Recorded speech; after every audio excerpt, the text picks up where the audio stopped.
There were two dukes in the empire, Duke Schuetz, lord of the battlefields, and Duke Clyde, who was, by concentrating trade, the union of these two had a power in no way inferior to that of the imperial family. They were close friends, but 10 years ago the Duke and Duchess of Clyde fell into a sleep-deprived sleep after falling off a cliff in their carriage. Upon learning of the incident with his close friend Duke Schuetz, rushed to the scene and found the body of the Duke and his wife, as well as the child's clothes. However, he did not search the northern part of the area completely. No traces of the missing child of the Duke and Duchess were found. And 10 years after that event, they finally met, and the Duke claims that he will adopt this child. As in the original story, Duke Schuetz found the main character Damian, and the girl kept her promise about that he will meet his family, and now she will not be kicked out of the shelter. Now, like in the original story, after 4 years,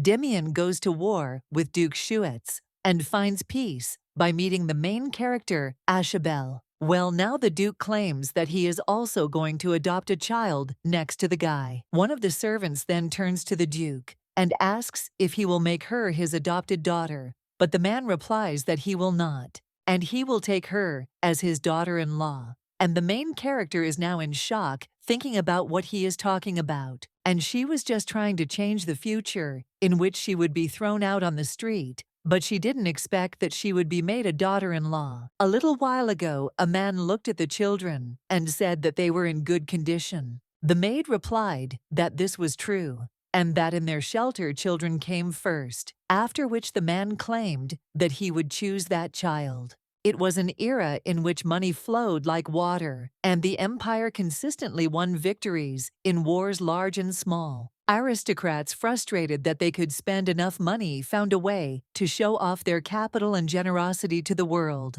and began adopting war orphans. This was the official version. The main character, looking at the shelter worker, understood that it was all a lie, and they were fed and washed only so that they could look good and satisfy the aristocrats with their appearance. The director brought only beautiful orphans to the shelter. She also found a baby one day and asked the little beauty, "Why is she sitting there and crying? And where is her mother?" The main character at this time understands that she is also one of those children. However, the director overlooked an important fact, and that was that her mother was a famous thief who shook the empire. Although she was caught stealing the Grand Countess's things and was put into eternal sleep, who would want to hit the daughter of a thief? And on the day she was brought back for the 3rd time, she understood everything after getting into an accident. And the girl learned that all this is a world inside a book. In the world she lived, things were created out of nothing,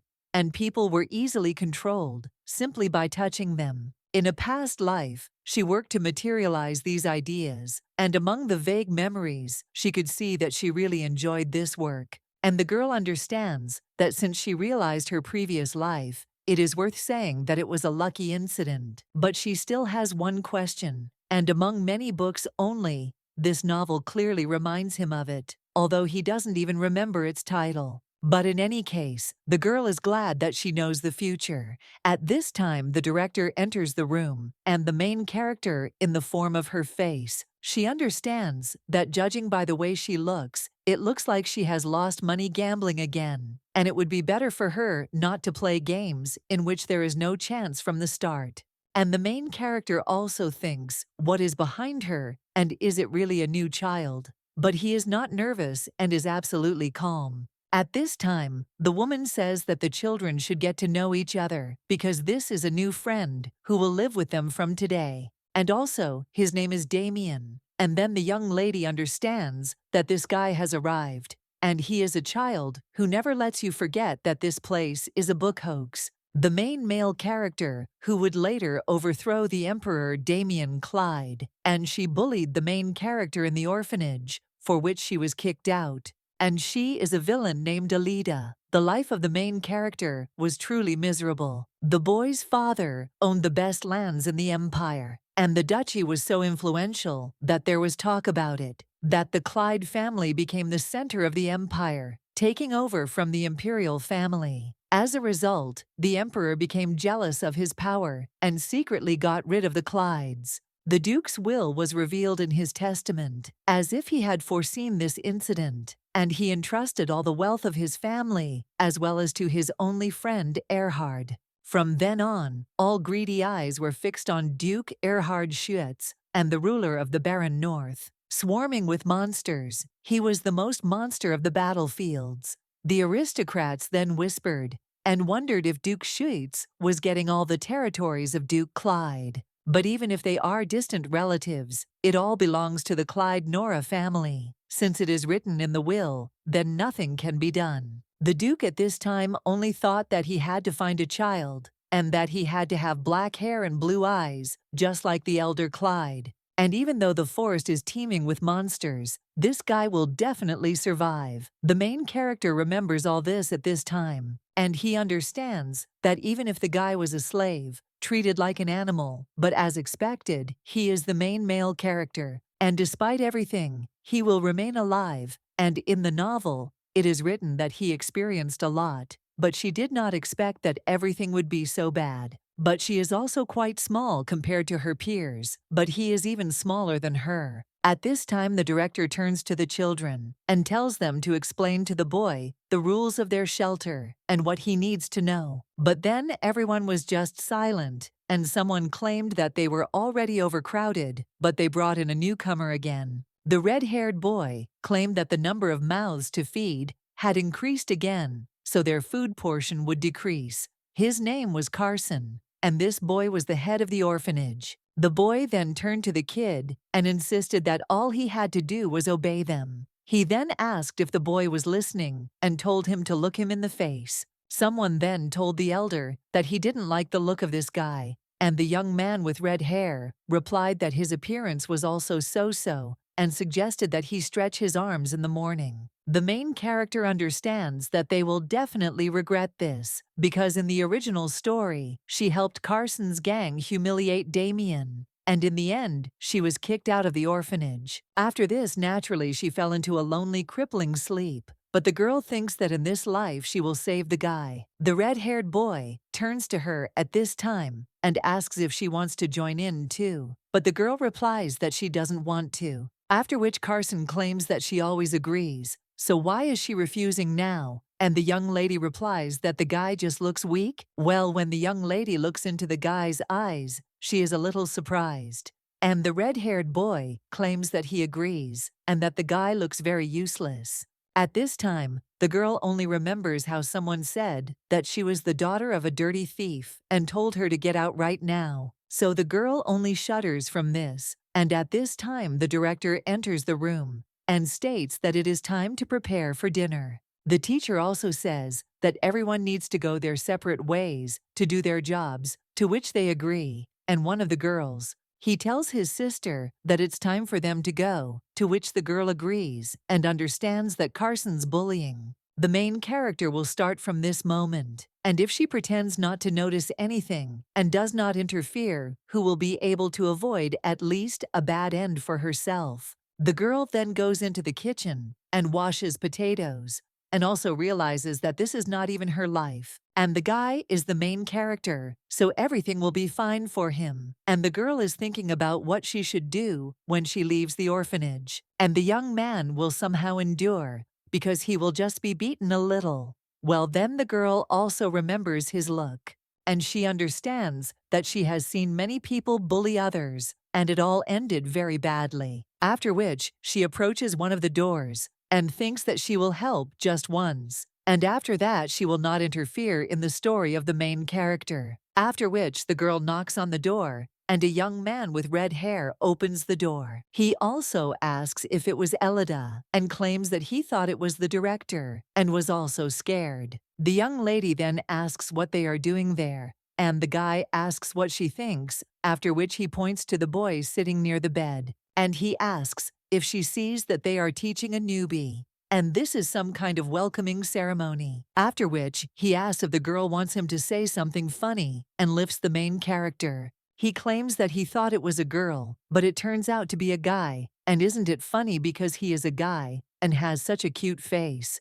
Elida then says that it is in every way better than his mug, after which the young man with red hair only gets angry and asks what she is talking about. And the main character, with a smile on her face, answers that it's a joke and the director is looking for him. Carson asks why this witch suddenly needed him, and the girl answers that she looked around and asked where the guy was, and he knows that a woman is not one of those who can wait for long. The red-haired boy then turned to the newcomer and claimed that he was lucky today, after which the guy abandoned him and also left the room. The young lady then turned to the young man and asked if he was okay. At this time, the young man had just closed the door, and the main character screamed that he would open it so early, after which she handed him the ointment that she had stolen from the director's room and told the young man to apply it because it would make it less painful. Well, the guy replied that it wasn't necessary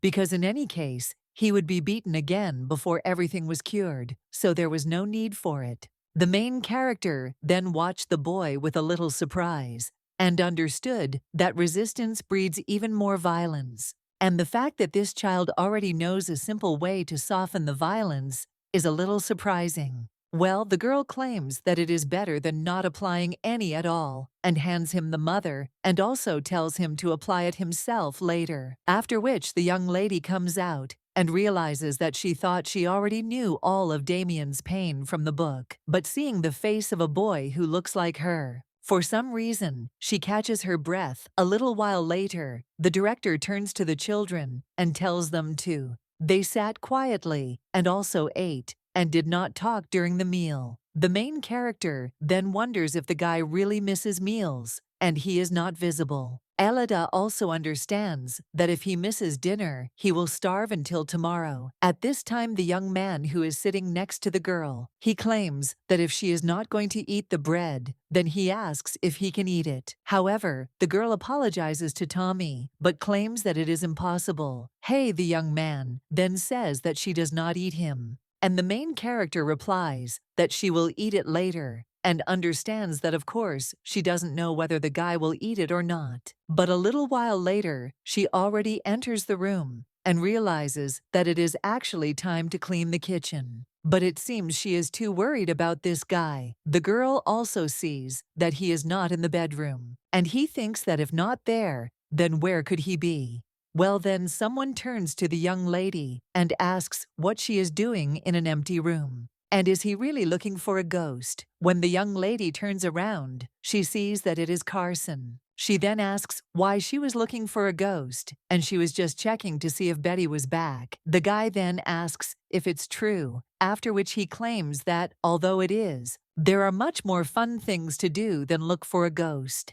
Elide realizes that he is talking about Damian. The guy's friend asks if Carson is talking about Damian, but he secretly overheard the director's conversation, and they say that he was a slave before he got there and also caught monsters in the dark. Carson then turns to the young lady and asks if she is interested in this little guy. However, the main character understands that Carson killed most of the children, but was even more cruel to those she showed interest in, and it was too grave a crime to show her interest in this boy. So now, the main character replies that there is nothing like that, and also claims that it seems that the child who was injured went to the warehouse. The young man with red hair then claims that no one can go there except the teachers. And why would the boy go there at all? And the girl replies that maybe they care about him, especially. But she saw how he entered there with assistant teachers, and there were a lot of tasty things in the warehouse,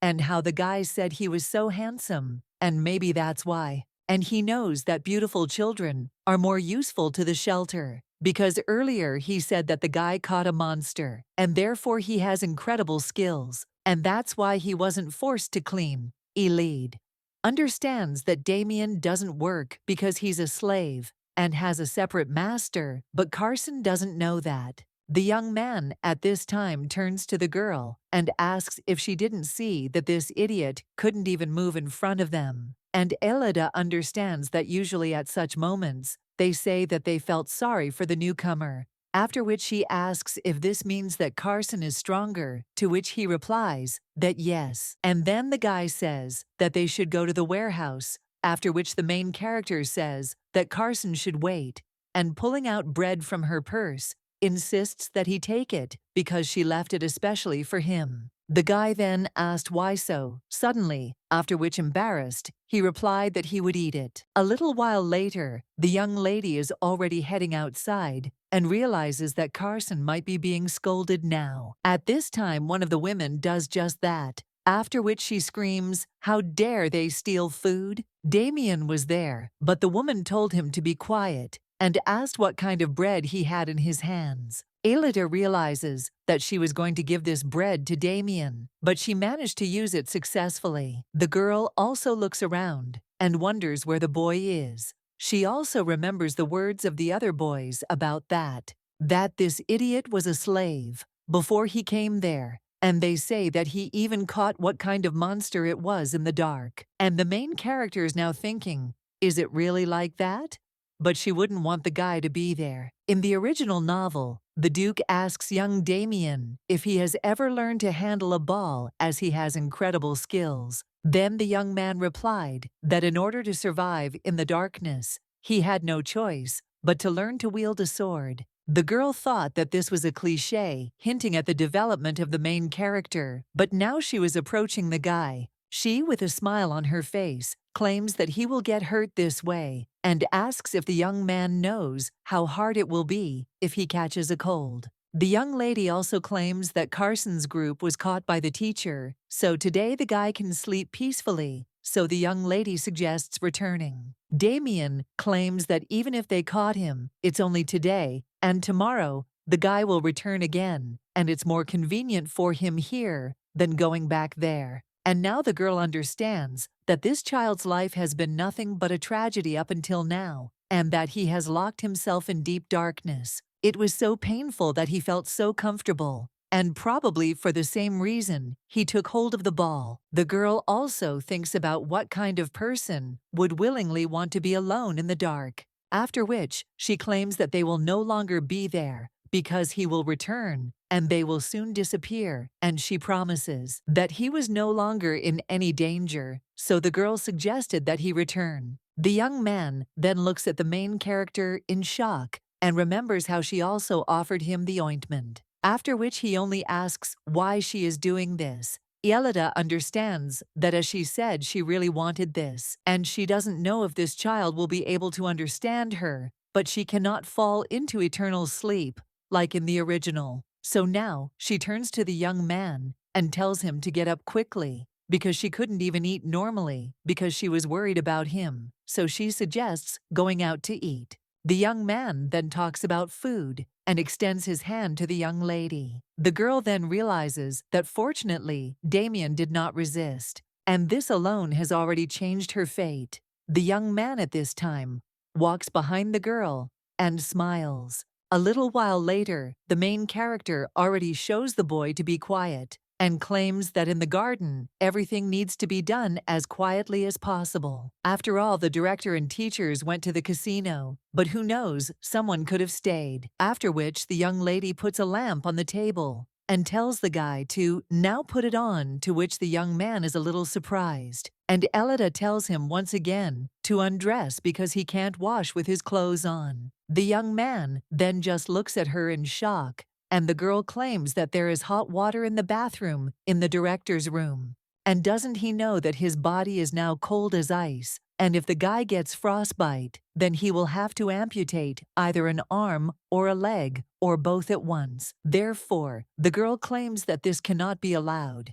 and if he is uncomfortable with her being around, then she will move away. However, the young man then claims that his body is disgusting. The main character then understands that before he got to the shelter, the guy lived like a slave, and there must be many wounds on his body, after which the young man apologizes and claims that she will be surprised when she sees his body. However, the girl then takes the guy by the hands and says that it is not disgusting, so he doesn't need to be so embarrassed or apologize, because there's nothing wrong with that. After which the girl tells him to come in faster because they don't know exactly when the director will return, so they can't waste time. And even though it's inconvenient, the girl asks if he can wash himself, to which the young man agrees, and the girl asserts that she will find clothes and put them in front of the door, so let him soak his thoroughly in warm water and wash them. After which the girl also says that this is great, and then she will go rob the warehouse, and the young man then climbs into the bathtub. And he thinks how warm it is there. A little while later, the main character already asks if he has washed himself, and also asks if the guy regrets agreeing. The girl also says that the clothes are a little big, but she took the smallest set. However, the guy is such a cutie. And the girl asks, how about continuing to wear this? After which she hands over the plate, and he says that what's more important is that she stole food from the warehouse while he was washing himself. The young man then looks at this with a little surprise, and the main character is interested in what it is, and whether he has never eaten anything like this, to which the young man agrees, and the main character thinks about what the merchants fed this little boy, and how he grew up in general. After which the girl also turns to the young man and tells him to make a sandwich because it is very tasty, and shows how to eat it. The guy then does the same, and asks if she is right. The girl answers that yes, and everything is correct. After which the young man thinks how delicious it is, and the main character thinks that he looks like a puppy with big cheeks. After which she also turns to him and asks if he hasn't listened to the hair, and he also tells the young man to stand for a second because he just came from a cold place, and if he leaves things like this, he might catch a cold. The main character then dries his hair and realizes that the guy really does look like a puppy, but the personal boundary is much smaller than before. Well then, the young lady notices some kind of scar on the guy's neck and realizes that it looks like a monster's bite. The young man then claims that it was too early for him, so the owner made him grow his hair. And the main character understands that in the novel, there was a story about how the guy had long hair in those days, and this was the reason. So the young lady thinks how cruel this novel is towards young Damian, and it's hard to even appreciate it. The young lady also asks if his hair bothers him, now that it is so long. Then the girl picks them up and realizes that it won't be so easy for her to live inside the novel. She also thinks how handsome the young man is, and he is even more handsome than she thought. But the main character understands that it is not the time to think about it, after which the young man puts his hand to his forehead and asks if anything hurts, because he seems to have a fever. The guy replies that no, and he's just a little hot, to which the girl replies that then, thank God. And he thinks that it's good that he doesn't have a cold, after which the girl goes with him to the bedroom. And when he opens the door, he claims that from now on, they will sleep there. One of the inhabitants of this room wakes up and asks if it is Ellie and who is with her, and the girl whispers for Betty to be quieter, because Tommy will wake up, and it is nothing serious, so the guy can go back to sleep. The main character looks at the empty beds and understands that this is great, because Carson's gang is not there, but who knows? She then points to her bed and claims that it is in the middle by the window, and Damian's bed is by the door. They should have slept separately initially. Well, since today is the first night the girl offers him to sleep together in her bed, the young man is then a little surprised and asks if he will really sleep there. And the girl just tells him to go faster because she wants to sleep, after which the young man does so. The main character wonders if this is the first time he's slept on a bed because he looks awkward. Elida also covers the guy, but when she approaches him, she thinks what kind of smell it is because she also secretly washed herself in the director's room. But there is nothing there that smells like that, but the young lady understands that she now looks like a pervert. After which, he invites the guy to sleep and wishes him pleasant dreams, to which the young man remains silent,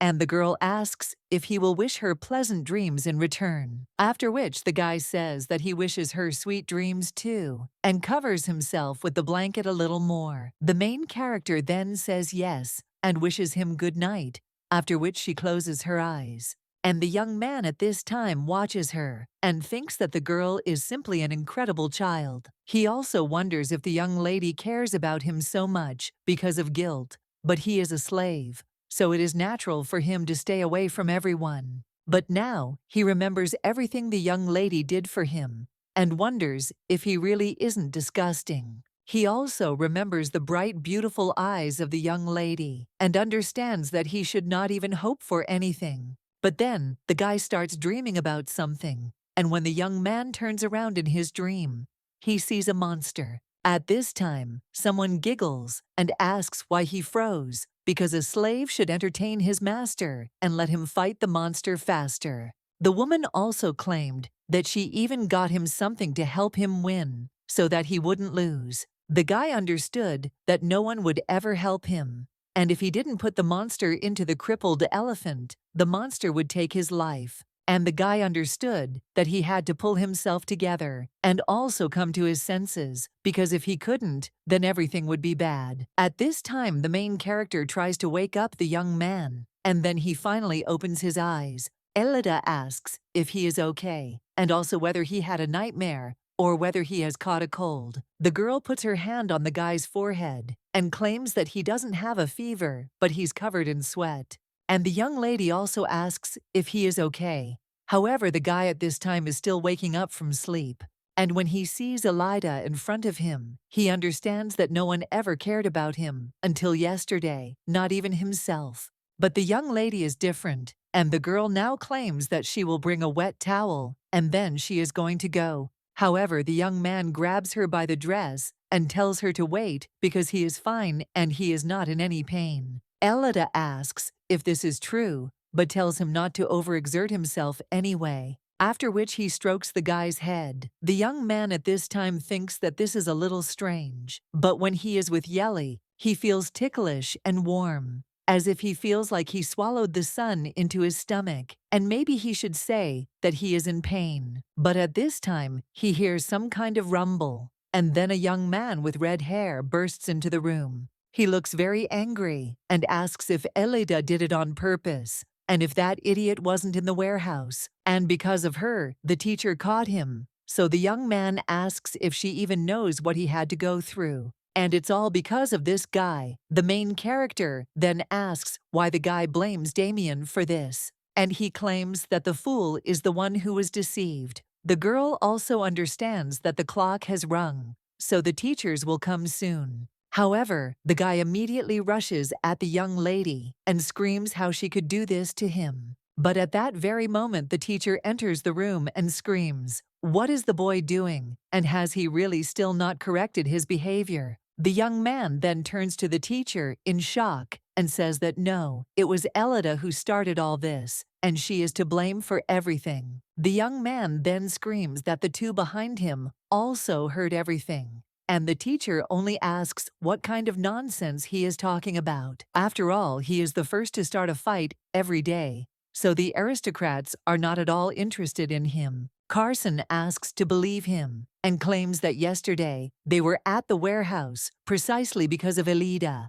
The teacher then asks if this is true. The girl replies that yesterday Damian was so ill and had a fever, so she went to get some medicine. But Carson kept repeating that all the teachers had gone to the casino. The young man then cried out, "When did he ever say that?" However, the girl with tears in her eyes claims that this is true. And how could their caregivers leave the children alone and go to the casino? Because this is impossible. And the young lady asks if this is true. The woman then doesn't even know what to answer. And the young lady understands that now it's time to drive a wedge so that they don't interrogate her anymore, after which she turns to the teacher. And he asks if the doors to the warehouse were open last night. The woman replies that the director gave her some work yesterday. That's why she was the last one to close the door to the warehouse.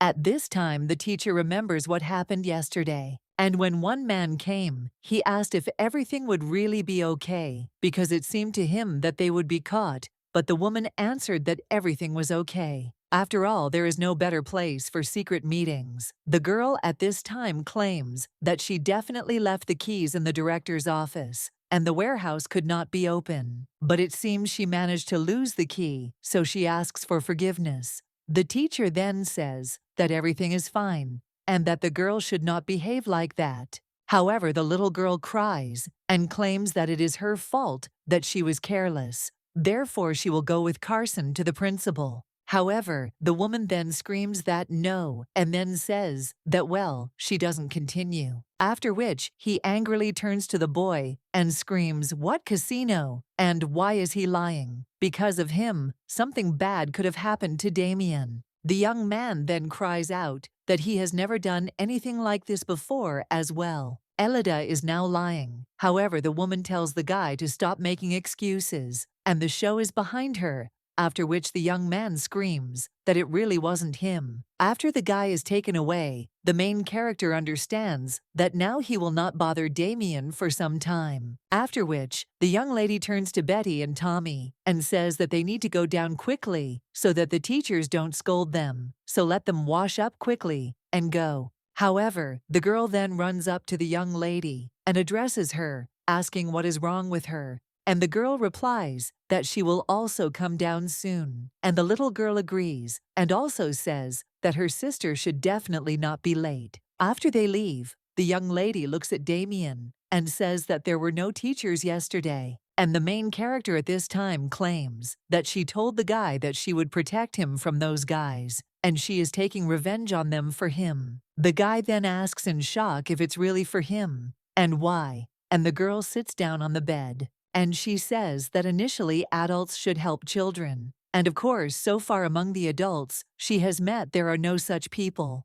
But the girl turns to Damian and claims that there will definitely be such a person in his life, and he can be trusted. The young man then asks what will happen if he trusts, and the girl replies that he will become happier, to which the guy only remains silent. And at this time, a young man with red hair runs into the room and tells Elida to quickly go down to the communications center and wake up the director. And if they hesitate, the director will scold them, so they need to go quickly. The main character then runs with the young man, and he, looking at her, thinks what kind of feeling this is. Carson at this time claims that he will not leave it so easily, and because of them, he ended up alone in this dirty room. But he still thinks why the girl suddenly took Damian's side and why she cares about him so much, as if it was her brother who wanted to see him for the first time. But this will not last long, and Elida will belong only to him. The girl at this time is cooking soup in the kitchen, and when she tastes it, she realizes that it's fine as is. She also turns to Damian and tells him to ladle the soup once. The young man then does this, and the main character, looking at him, understands that recently he has not even answered her, and does he still worry about the fact that she lied? Although he had been subjected to violence until now, and was already accustomed to it, he did not know about it before. What is a lie? And he must be confused. Elida turns to the young man and asks if he is still worried about what happened this morning. The guy then asks what she is talking about, and the girl claims that she is talking about the fact that she deceived the man, to which the young man wants to say no. However, the main character tells him not to worry too much, because revenge is something that needs to be done properly, and she lied, but this is better. It is stupid to get caught by yourself, so no matter how he lived until now, let the young man not suffer from the past in the future.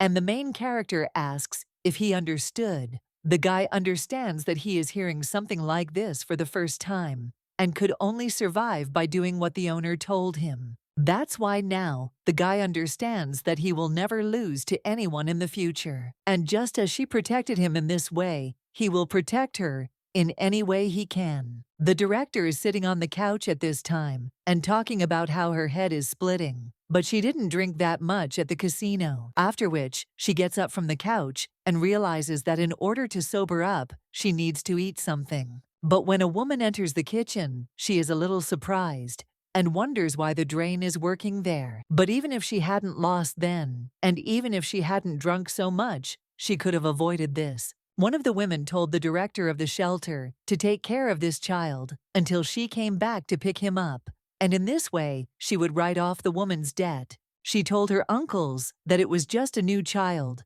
but in fact, it was a slave who had a master who would soon return for him. If his master finds out that she made the guy work, he will seize on it and create a problem for her. So she turns to Damian. But at that very moment, she hears the teacher screaming at me, whether Carson is going to come back, and also when he left the room. However, the young man only screams for the woman to let him go, because he is not guilty of anything. The headmistress then approaches them and asks what is the matter. The teacher turns to the headmistress and states that according to her colleagues, this child has been causing trouble lately and even stole bread from the warehouse. The young man screams that it is not true and that he did not steal anything but received the bread from another person. However, the headmistress tells him to shut up. And this is not the first time the guy has stolen something, and after all this, he still dares to make noise. The woman also claims that he needs additional education, after which she tells the teacher to leave it to her, to which she agrees. And when the headmistress grabs the guy by the hand, he thinks that this can't be, and he can't get one for it, after which the young man screams that in fact, he was there too. After all, Damian was there too, but he managed to escape. However, the main character replies that no. And that day, Damian wasn't in the warehouse, because the boy was sick, so he was in the room with her the whole time. Carson asks why Ellie keeps lying, and it was she who sent him to the warehouse. The young lady then turns to the principal and claims that she herself knows very well how many children suffer from his bullying. And then the woman looks at the baby and remembers how she returned to the orphanage again, and also asked why she was there again. The headmistress wanted to know if she was really asking, because she didn't know. After all, it's all because of the despicable mother of the baby. The woman also asked what time it was, and it's infuriating that she is returned every time. The headmistress understands that this girl has always been a quiet child, but now she has stepped forward, so something is fishy there. The red-haired young man screams at this time, asking the director to believe him, and that it is all a lie. The woman then only asserts that this also infuriates her, and says that Malene herself should sort it out completely, as well as the recently arrived child. She didn't give any work, to which the teacher agreed,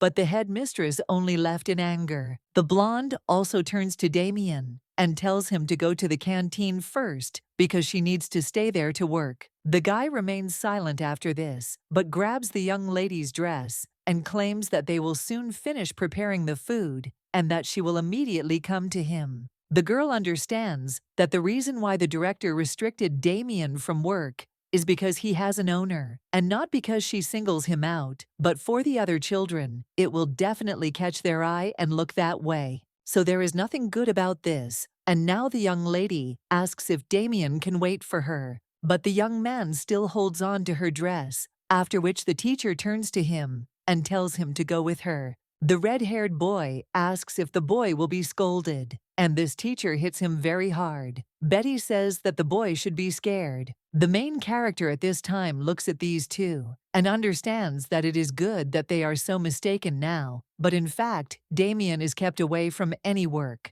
And then the girl thinks that she should finish quickly and go after Damian. A little while later, the guy is already sitting in the dining room, but in the very corner of the room. The young man understands that he does not like being alone, but he does not want to become hateful to Ellie. But then, the guy hears "who's," and when he raises his head, he sees that it is the main character. The young lady only asks if he is waiting for her, after which he suggests going to eat. Damian asks if she's finished yet, to which the girl replies, and the young man is also interested. Can he eat with her? To which the young lady agrees and claims that the food is very tasty today. Well then, someone tells the guy to wait because his place is on the right of Elida. The main character then thinks that Tommy is so excited because Carsena, who always followed her, is not around. After which she tells the guy to give in to Damian just once today because he just arrived.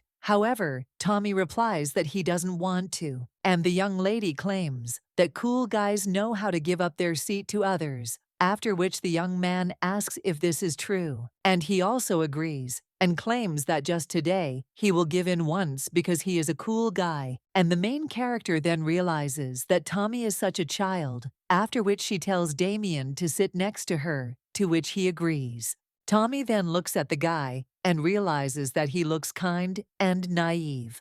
But at that very moment they hear someone scream, and then see that it is Betty. The girl cries and claims that her doll got wet in the soup, after which she tells the main character that Damian and Tommy should eat and that she will be back soon. The girl also takes the baby in her arms and tells Betty not to worry because the doll is only a little wet. So I just need to wash this little part, and that's it, and my sister will clean it for Betty. Damian then watches the main character leave and also looks at Tommy. The red-haired boy then extends his hand and says that it is nice to meet him, and it seems that the boy has become closer to Ellie, so he suggests getting along from now on. But the young man with black hair just turns around, and Tommy realizes that he seems to be afraid of people, after which he claims that he is the same friend of the young lady, so he offers to get along. Damian asks if the guy says that he is her friend, to which he replies that yes, and he is Ellie's closest friend.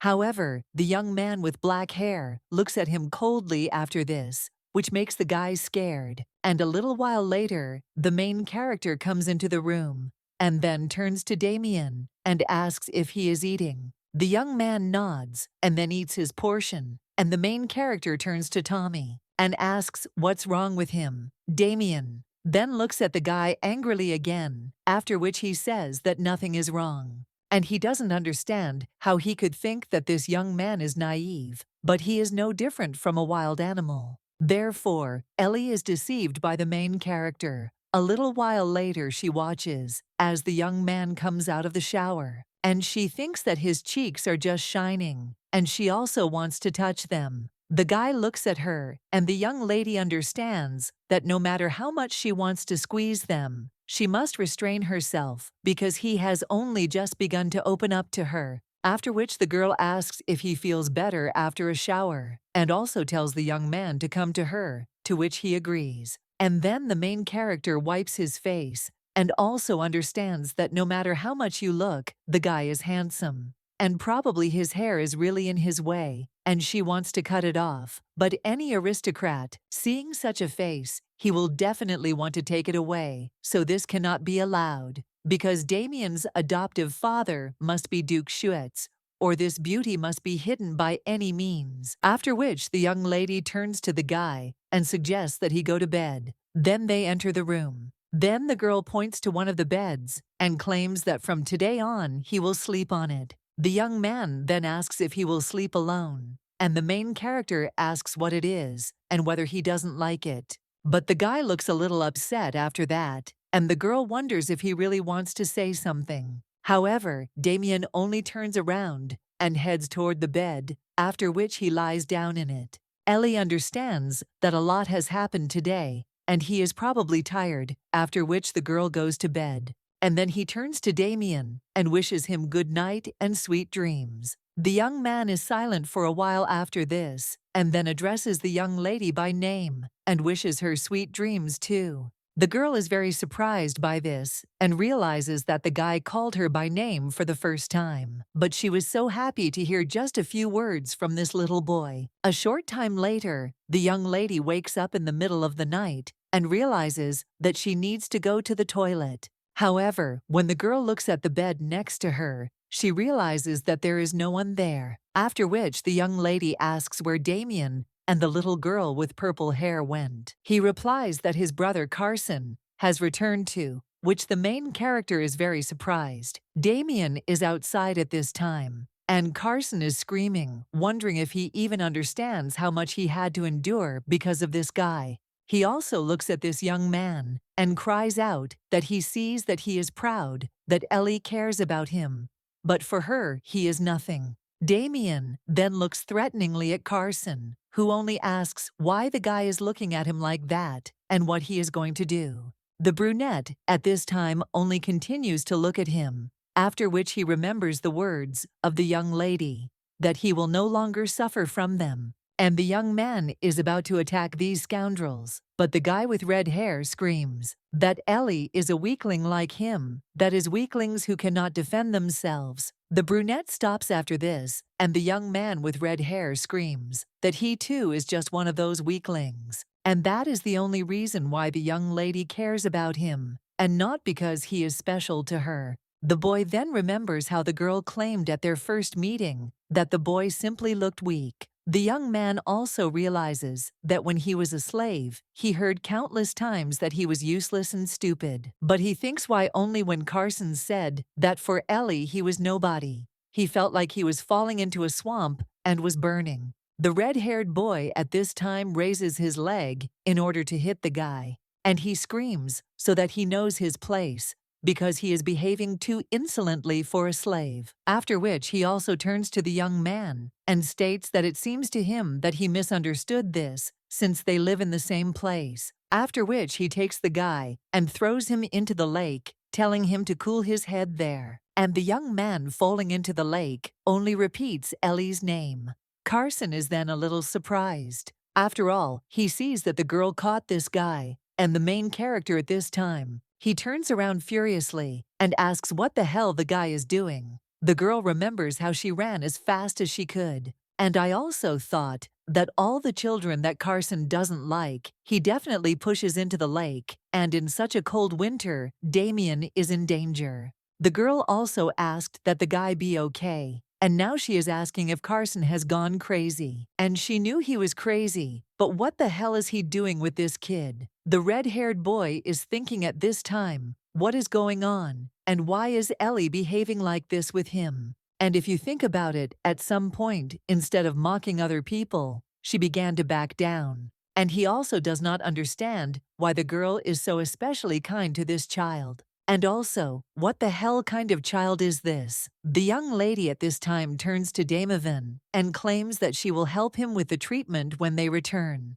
Carson, at this time, claims that he did not like it from the very beginning, after which he did not like it at all. He runs at the young man with his fists and also screams that because of him, everyone has become strange, or also asks what the hell the girl is doing. However, the main character then grabs Damian and jumps to the side. Carson then only sees in front of him his reflection in the water and then falls into it. The other guys are worried about the guy and also asks if he is okay and if he can get up. Ellie claims that this is why you need to know Mira, and the guy is seriously so nasty. After which the young lady runs away and claims that there is no point in even talking to him anymore. The girl drags the guy along with her, and he realizes that he sees her angry for the first time, but he doesn't understand why she's so angry. And is it because he is weak, or because he irritates her?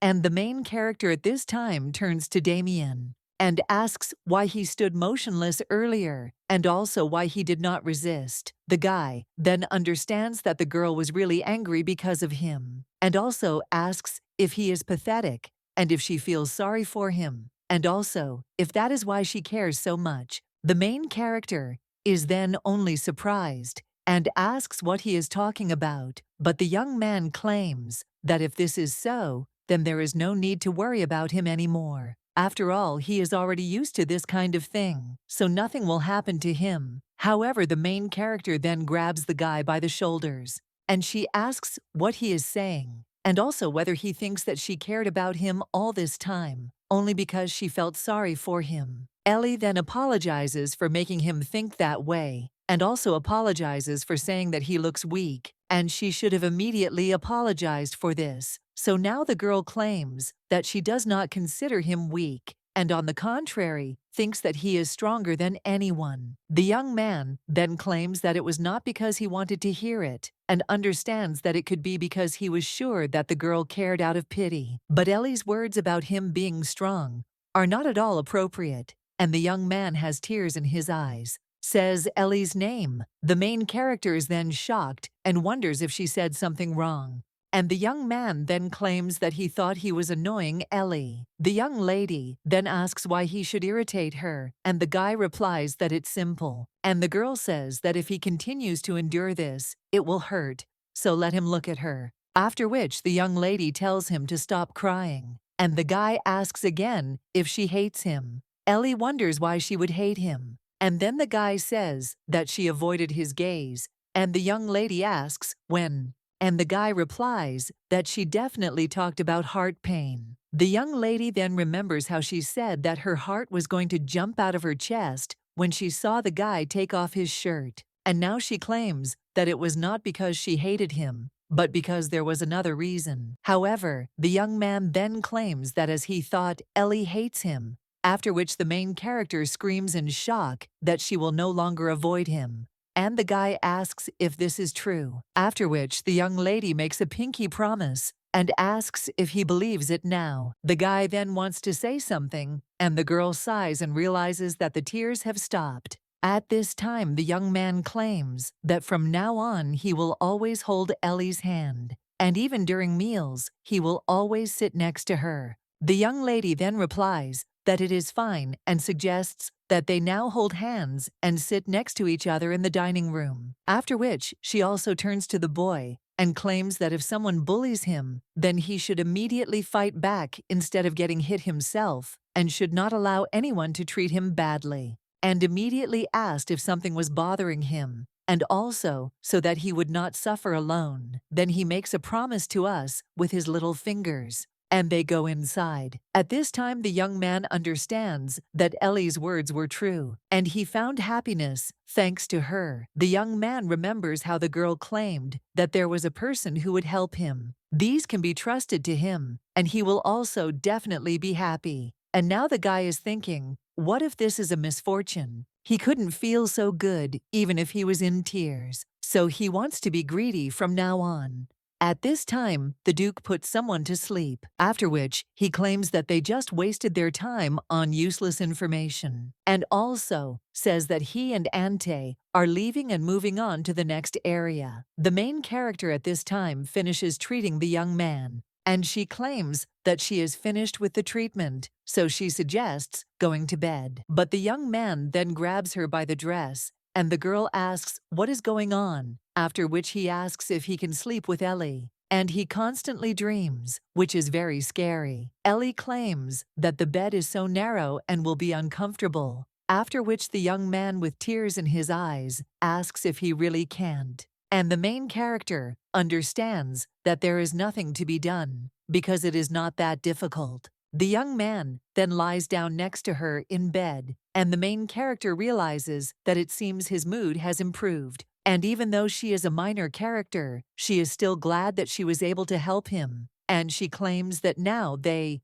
look like brother and sister. But the young man at this time claims that he is not Ellie's younger brother. The main character says that he is 11 and she is 13 years old. But after that, the young man only pushes her away a little and sadly looks away. Ellie wonders if he is angry. But despite the fact that he is small, he is a strong protagonist, and he may be upset by such treatment as a child. After which, the girl claims that she was joking, so Damian shouldn't be angry because she was going to say it, that she was warm because she was sleeping next to him, and her soul then turned around a little embarrassedly and said that he did too. The main character then smiled and thought how cute he was, and suggested that he go to bed since it was already quite late. And then they wish each other good night, and when the guy closes his eyes, he also falls asleep. Then he begins to dream of a young lady who dresses him in wine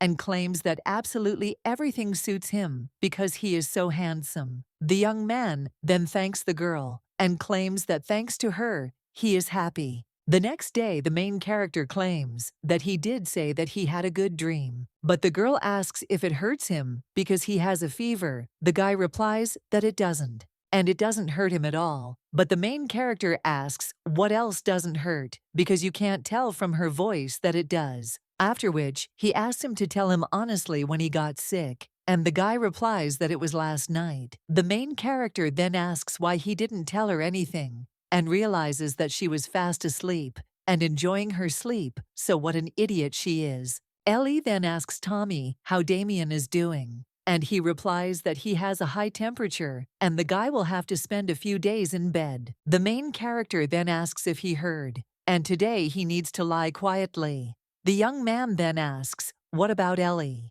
But she answers that she needs to work because if she doesn't, the director will get angry, and the guy then just thinks whether he will have to split up with Ellie again. The young lady then says that he knows how good she is at work, and she will get it done quickly, and also make the guy some soup, so let him close his eyes and count to 100. The guy then agrees, but says that the girl should return quickly, and asks if she agrees too, which the young lady replies, "Of course," and thinks what a cutie the guy is, after which she claims that she will return. And he tells Tommy to take care of this guy, but at the same time, the young man only looks at him with threats to you. And Tommy thinks what a fox he is. The main character, at this time, is cleaning the director's room, and understands that she has to go out so she can take the medicine. But this woman has no intention of going out, and she is in a bad mood today. At this time the director turns to Ellie and cries out if she can get out faster, to which the young lady agrees, and she also understands that if she does something wrong, she might get it, so it's better for her to clean up outside first. At this time the director says that despite the fact that there are so many children, finances are completely at zero.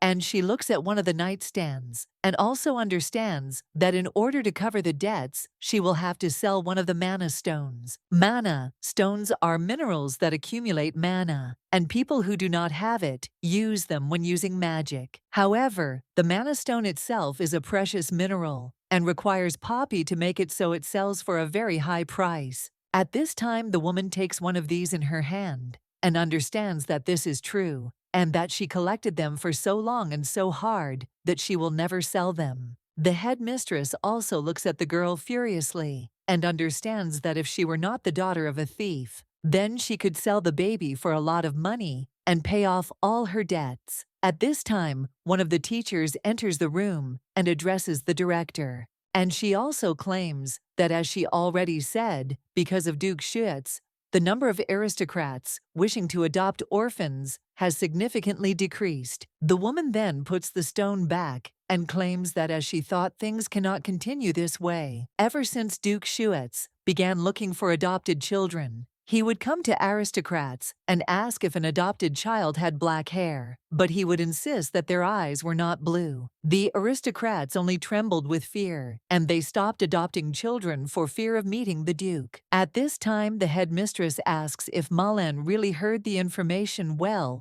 to which the girl replies that let her spread rumors everywhere that the Duke's son is now there, to which the headmistress replies that she is doing well, and the girl at this time is a little puzzled and turns to the headmistress, and he says that if they deceive him and sell another child, and he finds out, then what will happen to them? After all, it's not just anyone but Duke Schutz himself. However, the woman says that this girl should not talk all this nonsense, because in any case, the Duke himself has never personally seen this child, so he certainly has no way of determining whether it is real or not.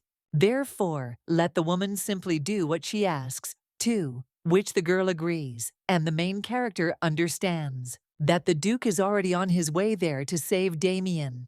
The man is at this time in another aristocrat's, and having plunged many servants into eternal sleep, he claims that it is unbearable, and also asks if they really thought that they can break him with this aroma of medicinal herbs. The man then asks for forgiveness and claims that they have committed a sin, and the woman then screams for the pig to have mercy on them just once. After all, they didn't know that this man was Duke Schutz, so she asks for mercy. The young man then turns to the Duke and tells him to first listen and see if they came there to put everyone into eternal sleep.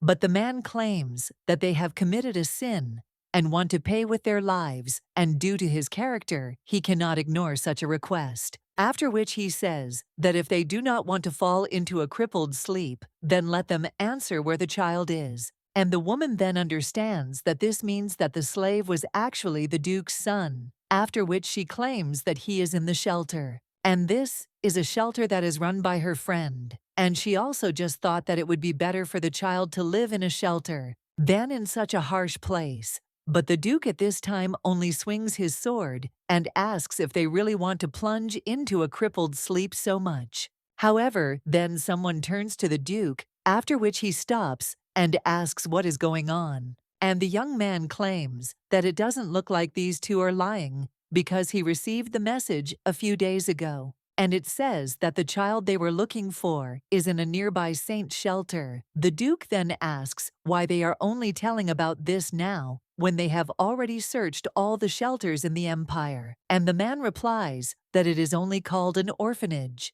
In reality, it is a place where orphans are taken to do all sorts of dirty work. The Duke then puts a sword to the young man's throat, and he claims that there are many children there who are adopted for money and literally sold. So he wanted to tell him after confirming the information. However, the Duke at this time only claims that he wants to plunge the boy into a cured sleep right there. The young man then asks the Duke for forgiveness, but he only turns to the guy on the ground and asks if they sent the child to the saint's shelter, to which he cries out that everything is correct.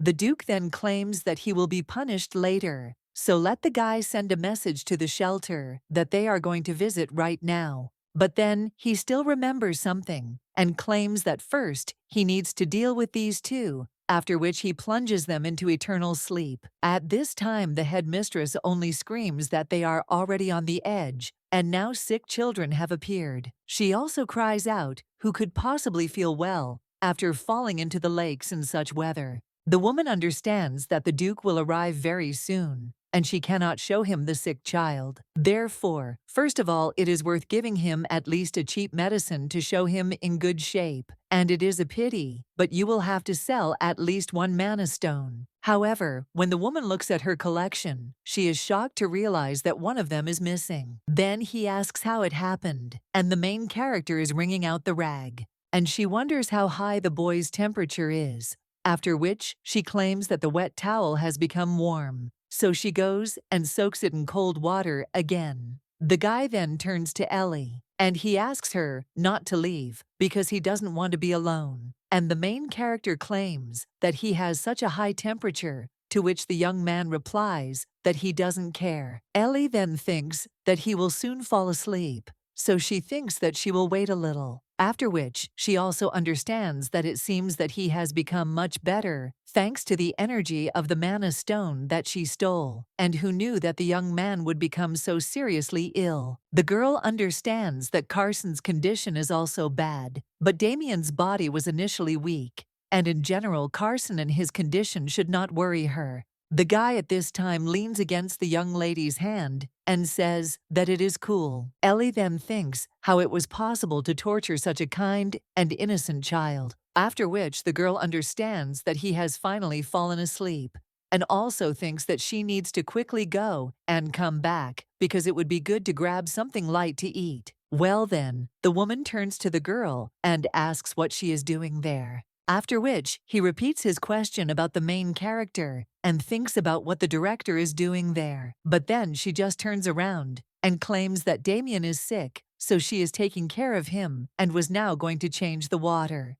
However, the woman pulls a magic stone out of her pocket and asks what it is then. The young lady then realizes with a smile on her face that she thought the woman wouldn't notice if she took the one that was lying in the corner, after which she claims that she doesn't understand what she's talking about, and Carson was just dragging it around. However, the woman only claims that now the girl also steals. But how can one be so impudent, and is she really so much like her mother? The young lady then asks why she is talking about this, and the woman replies that it is obvious, and the girl said that she would live quietly, so she decided to leave her. But in the end, she repaid her favor with theft, after which she claims that they are using this opportunity to correct her habit, after which she already swings, and the main character closes her eyes. However, after the blow, the woman sees Damian in front of the girl, and she is a little surprised. At this time, the young man tells the woman not to hit her.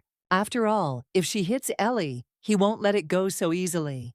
After which the guide just breathes heavily, and the headmistress asks what he is doing and why he is interfering. She also remembers how the woman who gave her the child told her never to try to hit this child. After all, if she hesitates, he will attack regardless of who the enemy is. At this time, one of the teachers also contacts the headmistress and claims that a message has arrived about this. Shoots will arrive soon, and the woman screams, "Is it really that fast?" After which she tells her to quickly make the children clean up and change their clothes, and also bring all the children with black hair and blue eyes to her office. The woman also claims that they have not yet prepared and will talk later, because then the girl will take responsibility for what she did. However, the main character grabs the woman by the dress and asks, "What about Damian?" She claims that the guy has black hair and blue eyes, and the woman is just interested. Does she really need to show this child to the Duke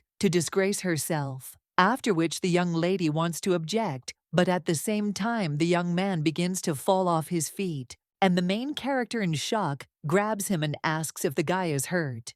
And the director just smirks and claims that the sick child needs to rest, so let the girl take better care of him. The guy then turns to the young lady, and she claims that everything is fine, and she will definitely help him meet his family. At this time, the Duke heads to the orphanage, after which he is greeted by the teachers. The man understands that this place is far from the city center and completely isolated. Therefore, it is impossible to get there without horses and a carriage, and it can also be said that it is a good environment for children. But now, he asks where the director is, and he had informed about the visit in advance. One of the women claims that since he contacted her in a hurry, it was passed on to the director too late, and now she is on her way there, so let him wait a little. At this time, the man asks, "What about the child?" And one of the women understands that the director told them to keep their mouth shut so they can't answer honestly.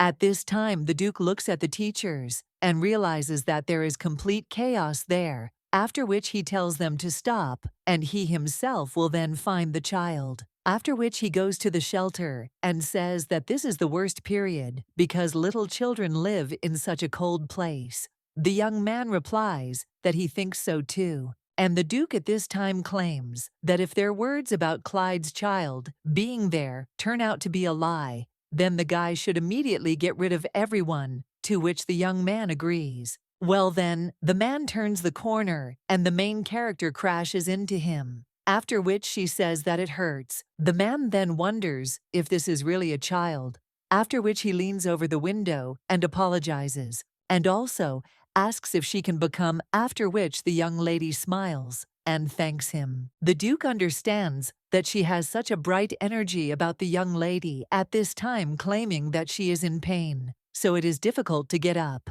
But the girl asks who they are, and the young man who follows the Duke leans towards her and realizes that it seems the girl does not know that he is the Duke. He then turns to the little girl, but she only asks if they came there to adopt a child. The man then replies that this is true, and the young lady says that that's it, and claims that the children have now been gathered in the principal's office, and he is looking for a child with black hair and blue eyes, because they collected 5 of them there. The Duke then claims that a similar director is still there, and the young man next to him claims that she decided to stall for time by allegedly not being there, but he still doesn't understand why. The man then says that who knows, but he already feels bad, after which he turns to the little girl, and he thanks her for saying this, to which the young lady bows and says that there is nothing to say, after which she says goodbye. And the Duke then says that they should go. The young man then agrees, but when he turns around, he thinks that this girl is a strange child, and for the first time he sees a man who has come face to face with the Duke and has not cried. Well then, he remembers that there was another one like that, and that was a man who didn't even blink when he looked at the Duke. But all that is in the past. Now the director of the shelter greets the Duke and thanks him for visiting their shelter. At this time the man asks what kind of children these are, and the woman pointing to these crying children claims that these are children with black hair and blue eyes, just like he is looking for. So among them one is definitely the one he is looking for. The woman then also turns to the children and asks in shock what is wrong with them, since they are not so whiny. And the Duke understands that Clyde said that his son's mana is there, so if he is there the stone will react, But as expected, this is not the case. After which he turns to Anta and claims that this looks like a lie, so let him put this woman into a crippling sleep. The headmistress is then shocked and asks what the Duke is saying, after which she screams at him so that the Duke saves her, and the one he is looking for is definitely one of these four. The man then thinks whether she is talking about four, and also understands that the child he encountered definitely said so.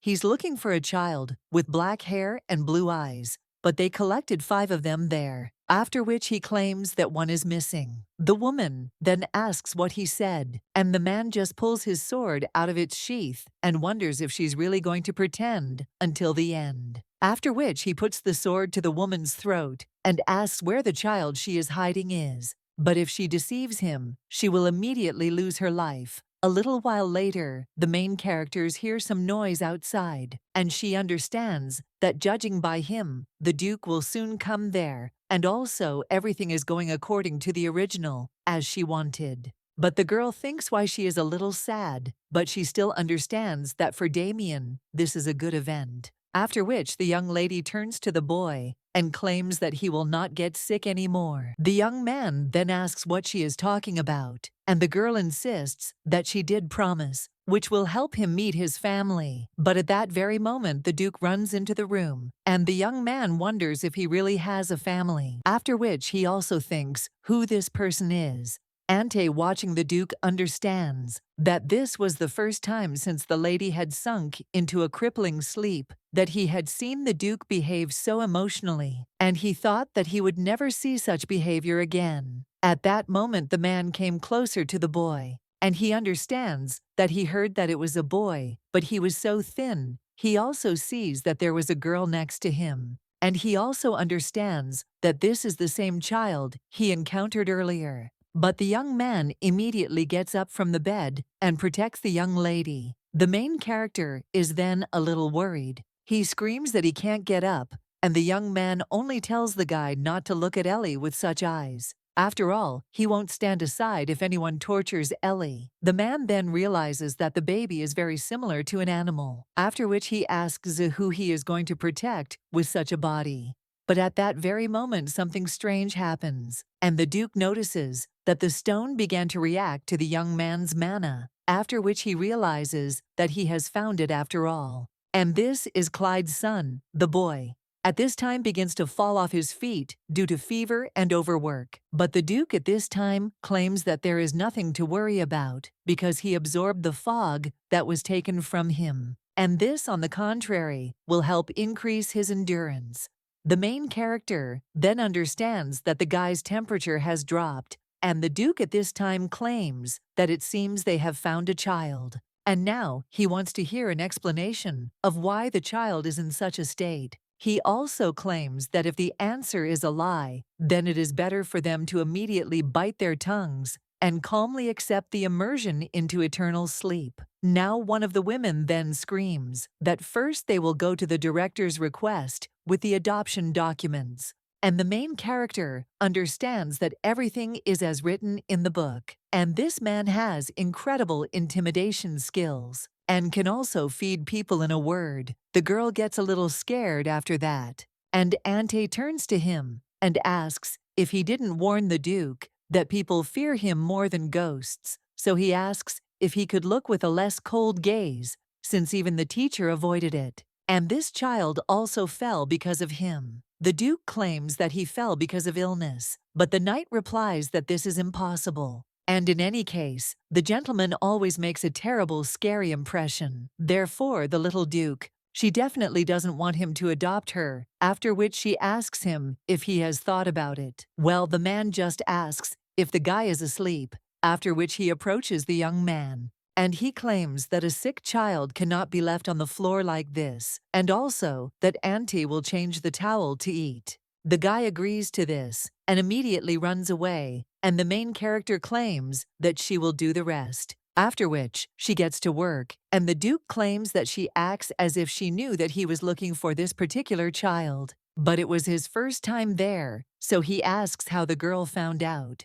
The young lady understands that he is testing her, and she needs to answer correctly in case she makes a mistake. She might end up on the street, like in the original, but she can't lie to him. So what can she say? This is what she knew and claims to have heard the director talking about how she asked for rumors to be spread and send a message to the Duke that a child with black hair and blue eyes is there. And the man asks if the girl then deliberately told him that there should be 5 children there, to which the young lady is a little surprised, but understands that if he finds out that she approached him on purpose, he will begin to doubt her, but he is not the one who can notice a slightly clumsy lie. After which the young lady claims that everything is correct, and she thought that Damian also has black hair and blue eyes, and also he could be the child he is looking for. The man then asks why the girl didn't bring him here right away, where the child was. She wanted to know everything about the main character, and she replies that it was because she wanted the Duke to slowly look around the orphanage, and he found out himself what exactly was going on there. At that time, Ante was bringing towels,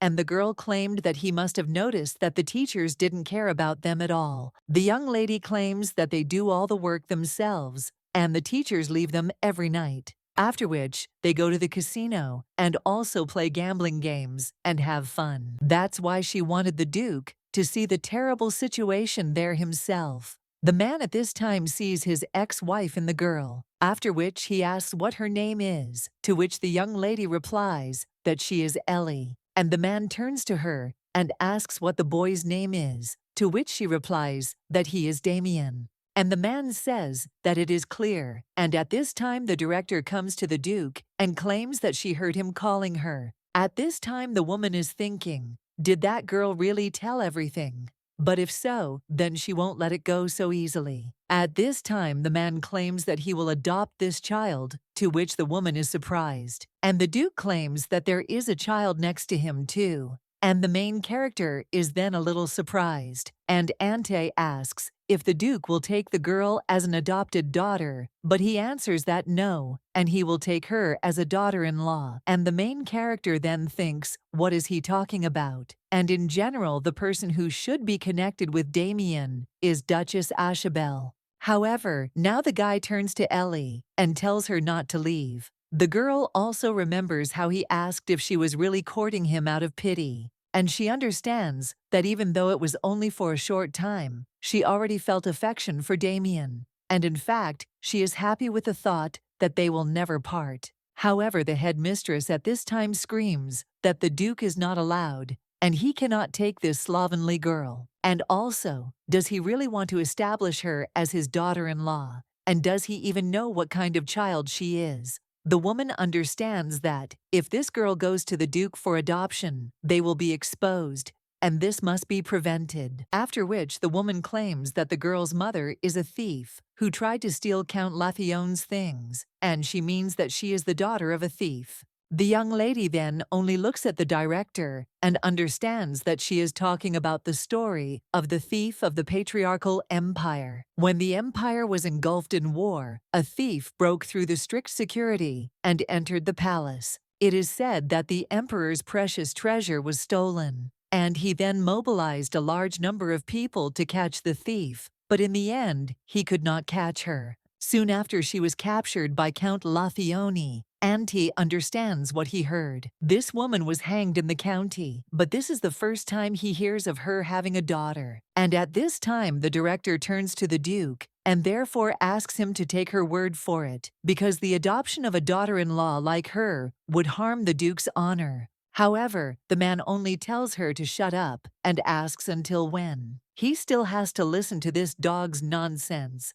and how long he must endure the chatter of one who is no better than a dog. After which, he tells the guy to remove this woman from there, which only makes her angry. And then, the Duke gets down on one knee in front of the main character and claims that the choice is up to her, and he asks if she will go with him. However, the girl then claims that she has one condition, and let him fire the external educators, and that's all. The headmistress then screams in shock. What is she saying? And the knight understands that the girl will accept the Duke's offer, and even with a special condition, and this child is far from ordinary. The young lady at this time claims that even if they and Damian will be accepted by the 8th Duke, but the other children will still suffer. So she asks to fire these teachers for their sins and make this place a good shelter so that children are no longer sold as commodities. The Duke then replies that he will do so, after which he gets up and also turns to Ante and tells him to start right away and taking away the rights of the educators, to which he replies that he understood the Duke. The headmistress is only surprised after this, and they scream that they shouldn't believe the words of this cunning, mean girl. But when they take her out the door, she screams that she won't leave it like that. The main character, looking at her, understands that, even though she asked, she did not think that the Duke would fulfill the request so quickly. At this time, the man claims that from now on, this shelter will be the way she wants to see it, so he will ask again, will she go with him? After this, the girl only thinks for what purpose he locks her in, and she doesn't know the reason, but everything is going pretty well. And if Damian left like this, she would be restless for years, until the moment when he meets the real main character, she will be by his side. So now the young lady shakes the Duke's hand and replies that it is good, and she will go too. A little while later, the man is already near the carriage and claims that the former director and educators were kicked out of there, and until the new director arrives, the chosen ones in the Hertz in the prelude, whom they hired, will take care of the shelter. They will also join the ranks of the orphanage's caregivers, so that there is no shortage, and the main character then thanks him. And she understands that finally the children will live peacefully. So she is really happy. The girl looks at the door of the shelter with a smile and thinks how strange it is. After all, the circumstances were too convergent to be a coincidence, and he thought that the girl was a puppet of the emperor. But even so, she did not immediately accept his offer and fearlessly set her own condition and was even sincerely happy about the changed shelter. And the man thinks that it is not that he wants to accept an unreasonable condition, but he remembers his wife who claimed that she could solve the problem that was bothering him. But instead, she had one condition. I am for him to marry her. At this time, someone turns to Ellie's sister, and the main character asks Betty if it is her. Well, the girl claims that if she leaves, they will never see each other again, and she has never seen the other sisters who left. The girl then tells her not to worry, because she will return, and the little girl asks if this is true, and also if she promises that she will return. A little while later, the Duke walks through the garden and says that no matter how hard he tries, well, he can't put a person into eternal sleep, so at least he took the sword in his hands. Damian comes out from behind the tree and claims that he cannot understand why he is taking him and Ellie. And also, what does he plan to do? The Duke claims that when they return to the estate, the boy needs to learn to talk, but the young man only tells him to answer why he is taking him and Ellie. The door then claims that it does not take it away, but only returns it to its original place. And soon, the young man will also understand everything, because this is what belongs to him from the very beginning. And now, his appearance is no different from a wild animal. But if he returns to his original position, then his look will change and become more rigid, and then at least he will be able to protect the people dear to him. The guy then thinks that it is more difficult and scary to trust adults than children, so he does not want to follow him. Well, if this person was the same as the owner, then perhaps Ellie was in danger when he lost consciousness, but in the end, due to his weakness, he still could not protect her. While the headmistress was being led out of the room, Tom Chuck woke up, and the main character insisted that they needed to go where he was supposed to be. The young man then asked what about Ellie, and whether she would also go with him, to which the girl replied that of course, and she will go with him too, because she promised to always be there, and now I tell him so that he can protect his dear people. After which he tells the man never to make Ellie work, but he only asks what other work for a small child, and let the boy not worry about such useless things. But the young man insisted that if a man tortured Ellie, he would not leave it like that,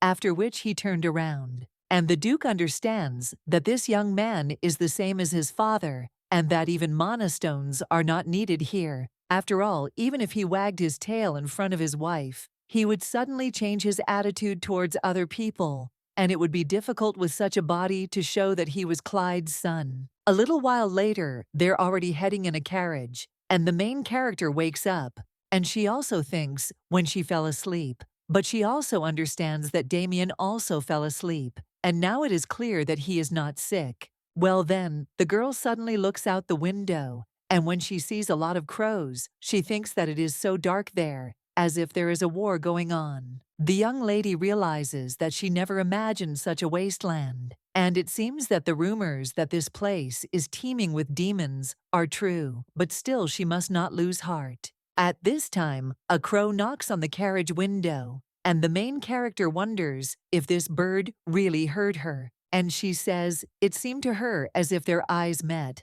But the girl also thinks that this cannot be. A little while later, the young lady is already getting out of the carriage, and when she sees the luxurious mansion, she thinks that it is so sparkling. But she also looks up at the sky and realizes that there are also crows there when they are already in front of the estate door. Then Damian asks what's wrong with the young lady, but she replies that nothing. Meanwhile, the servants greet the Duke. They claim that they received a message about their arrival. The man then says that this is how. But then he remembers something and claims that there is something he forgot to mention in the message, and the butler asks what it is.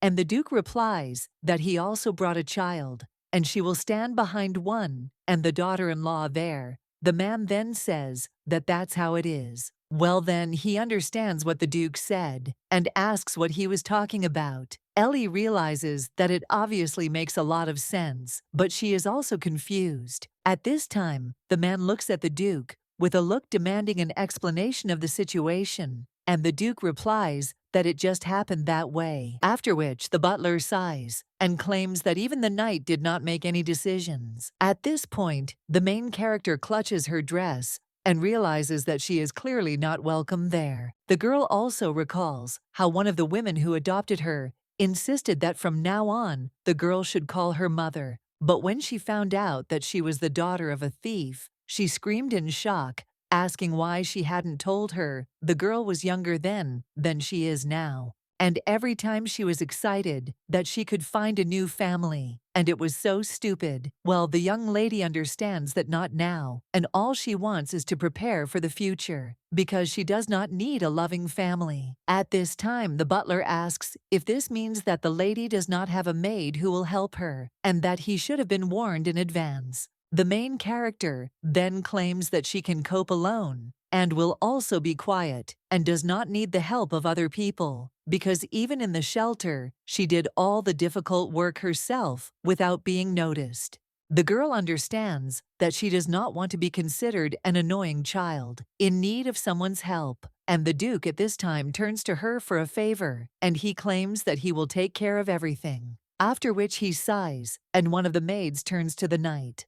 After which the knight approaches the Duke, and he claims that his sideline relatives are waiting for him. The man asks what he said, and have rumors really already leaked out? To which the young man replies that perhaps this is the case, and the Duke claims that since there are many eavesdropping ears, it is natural that there are also many chattering mouths. After which he says to tell them that he will rest a little, and they will see each other later, and also let France prepare the children's rooms. The butler then agrees and asks them to go that way, and the young lady understands that they are talking about the second line, and these are the people who threatened Damian's future, even though Duke Chouette's adopted the boy. But only in the distant future will they actively establish a sense of connection, and this means that the guy's trials are not over yet, because this is only the beginning. The girl also understands that she cannot see how everything goes wrong for her Damian again. At this time, someone in the hall hits with his hand and screams that it is impossible, and also whether the Duke really found this child, and how could he survive. However, another man wonders if the Duke hasn't seen it with his own eyes. Well, his interlocutor replies that there is some kind of trick, because to be honest, mana stones can be replaced. But in any case, he aims to once again take the top spot away from the vassals of the Clyde family and the sideline, and in addition, he brought into the family the child of the deceased Duke of Clyde. Those who ruled the top for 11 years are their Shoots family, but really, it is right to return to the child who has been wandering in all directions his full powers. And the man screams that they must find a way to prevent this, one of the people in the room. He claims that his thoughts with the Viscount are similar, but who can defeat the Duke? After all, if he could break his will, he would have done it earlier. The Viscount understands that these are impenetrable old men, and they repeat everything in vain, and that is all they can say. At this time, the Duke enters the room and asks what they are talking about so much, since his ears were hurting even behind the door. The Viscount then says that the Duke has arrived, but the man claims that it looks like it. They wanted to exchange a few words at any cost, so he personally visited him. The men at the table are a little nervous, and the Duke argues that there is no need to waste time on other conversations. And as they had already heard, he found Clyde's son. One of the men then asks to accept his congratulations and asks what his name is. The Duke replies that his name is Damian, and one of the men says that it is a bold and cool name. And the Duke only claims that from now on he will be the head of the Clyde family, and understands that they are openly drawing a line between him and Damian. And also, if the boy inherits the name of the family Clyde, in a state where he is nothing, then they will bite him to death at any moment. And of course, the same can be said about the vassals of the Clyde family, as well as about the relatives of the collateral line. The Duke also claims that, by the way, Damian has a very smart girlfriend, and he thought that she would be useful to the family and took her with him, and he will also give the children an education as his heirs. The Viscount then cries out in shock, asking what the Duke is talking about, and how can children really bear the name Clyde with dignity. The man then just smiles and claims that this means that he will make every effort to support them. The Viscount screams in shock, "What is he talking about?" And the other man says, "The Duke is thick, this is impossible, and why should they have those children?" However, Erhard tells them to stop because he is adopting these children, and when the time comes, he will marry them. And then men are shocked and wonder if he is talking about marriage, and also understand that no matter how young the age, if the engagement takes place, the person is recognized as a full-fledged member of the family. And besides, if the child chosen by Duke Shoots himself marries Damian, then the top of the Clyde family can no longer be taken away. The Duke at this time understands that, having heard that Clyde's son was found, they must have been planning to either throw him out or push their family's daughter onto him. But he can't leave it like that. After which he asks him to bless them, because those who swore to give their lives for the sake of their family will follow his will. After which the man looks at the Duke in shock, and the Viscount, with shaking hands, understands that this is impossible. And he knew that the Duke would not leave him so easily. But he did not think that he would choose a partner for marriage. So all that's left is to find another way. The main character enters the room at this time, and seeing how well everything is arranged there, she admires. The girl also thinks, is this really the room? Indeed, chandeliers are like jewels, and she just wants to bite them. The young lady then turns to Damian, but when she turns around, she sees 4 maids there, after which the young lady is a little surprised, and one of them claims that the gentleman left with the butler, and from this day on, they will be there to help Mrs. Ellie. The woman also claims that her name is Rona, and she will do everything possible to make her stay comfortable. She also says that it is nice to meet you, and the main character also bows and greets them.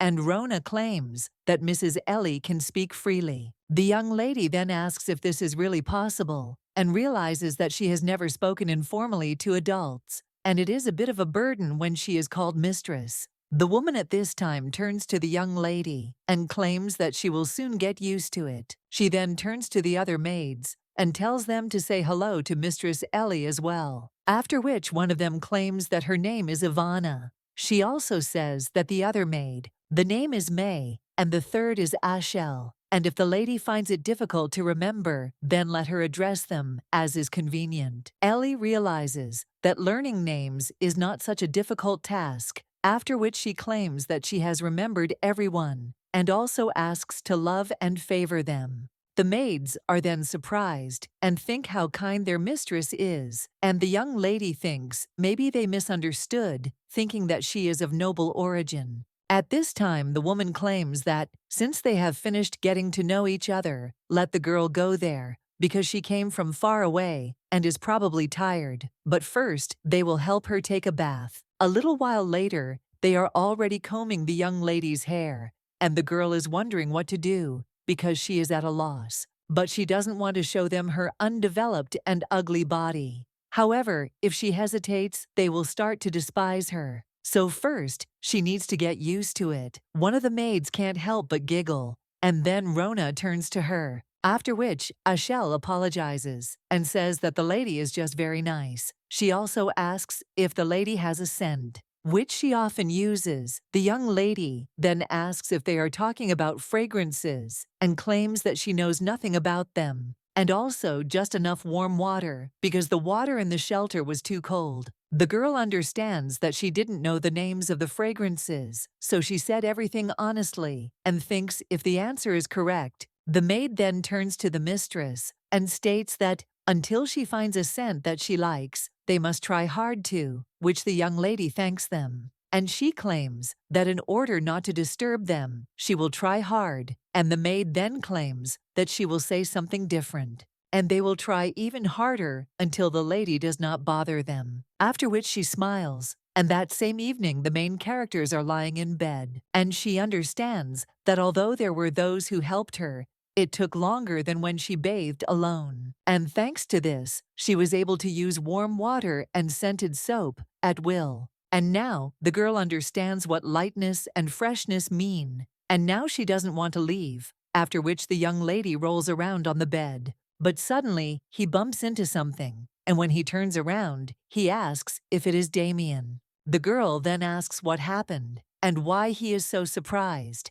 And the guy answers that nothing, and he was just scared. The young lady then also notices that the young man has cut his hair, after which he touches him and realizes that he seems uncomfortable and embarrassed because of his short hair, and the guy just thinks that Ellie has become prettier, and his heart doesn't stop pounding. The young lady at this time asks if the guy heard the conversation about the butler, and the young man asks what she is talking about. And the girl replies that Rona is talking about them becoming a couple, and the young man is a little surprised. Ellie replies that becoming a couple means loving one person all your life, and the young man wonders what love is, after which the main character thinks how to explain it to him, and claims that she doesn't know either, but her mother said so. After all, when you fall in love, your stomach tickles, and it seems as if your whole body is burning. And also, the heart beats very hard. The young man after this only gets embarrassed and thinks whether he really loves Ellie.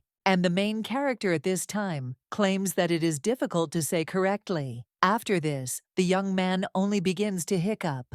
And the main character then asks in shock what happened, to which the guy replies that he suddenly became very scared. Ellie claims that if you close your nose like this, the hiccups stop. The girl also understands that suddenly he was told that they would become a couple, and the young man must be confused. She said she would help him find a family, and she became one herself. And now she feels like she was striving for this by any means necessary. After which, the young lady takes him by the cheek and says that it seems he is going to start hiccups again. The young man then asks why, and the girl replies that his face is so red, it looks like it's about to explode. The main character understands that a person must know his limits, because someday the local people will find out that she is the daughter of a thief. And even if Duke Schutz brought her, she cannot be sure of her future, and she needs to be as modest as possible. At this time, the girl touches his cheek and asks if the guy has a fever, and he claims that he is just hot.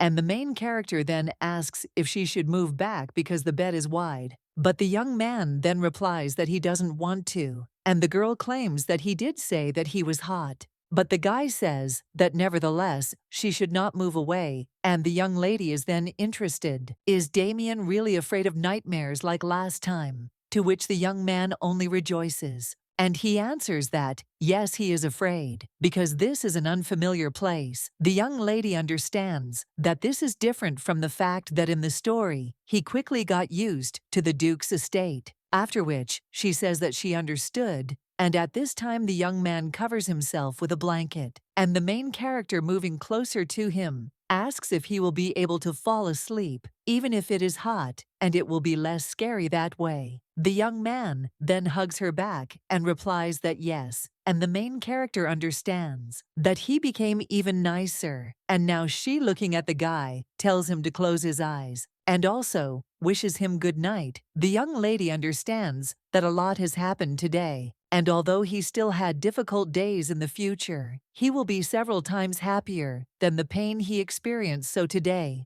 and tomorrow night, there will be no more nightmares. The girl also wishes for the Milky Way to fill his dreams. At this time, the Viscount turns to the servant and asks if he has found out anything. He replies that yes, and the girl that the Duke brought is a commoner, and they say that her mother, who fell into eternal sleep, is a very famous thief. And the gentleman must have heard of her too, because this is the story of the woman who stole His Majesty's treasures. The young man then understands that the Duke has brought a boy who had been wandering God knows where, and the daughter of a thief, and this is indeed a good combination. After which, he throws a bag of coins and says that the man is a good man, and also this is excellent information. And he gets information quickly, so he always admires him. The guy says that the gentleman is exaggerating, after which he picks up the bag of money and states that he is leaving. Then the Viscount understands that he needs to report this to His Majesty. Well, although it cannot be that the Duke did not know about this, and besides, if the Emperor finds out this truth, then the property of the Duke and Clyde could be confiscated by the imperial family. Therefore, the man thinks about what to do, but then a brilliant idea comes to his mind, and he understands that in this way he will win in his favor and get rid of this girl. The main character yawns at this time, and one of the maids asks if the mistress is very tired. The girl answers that she is a little, and the woman asks her to be patient a little, because today is the day to introduce her to the elders and vassals. After this, the young lady is dressed in a dress and told that everything is ready. The girl looked at herself in the mirror and realized that she did not know that she was so pretty when dressed up. And the maid turns to the lady and claims that as soon as Mr. Damian finishes preparing, he will also come. So she asks if the girl will wait for him in the bedroom, to which the young lady agrees and then sits on the bed. Well, then she thinks that it is very tiring. When the maids are looking after her, at this time, they claim that Mrs. Ellie's skin is so white that it seems like powdered sugar will fall out if you touch it.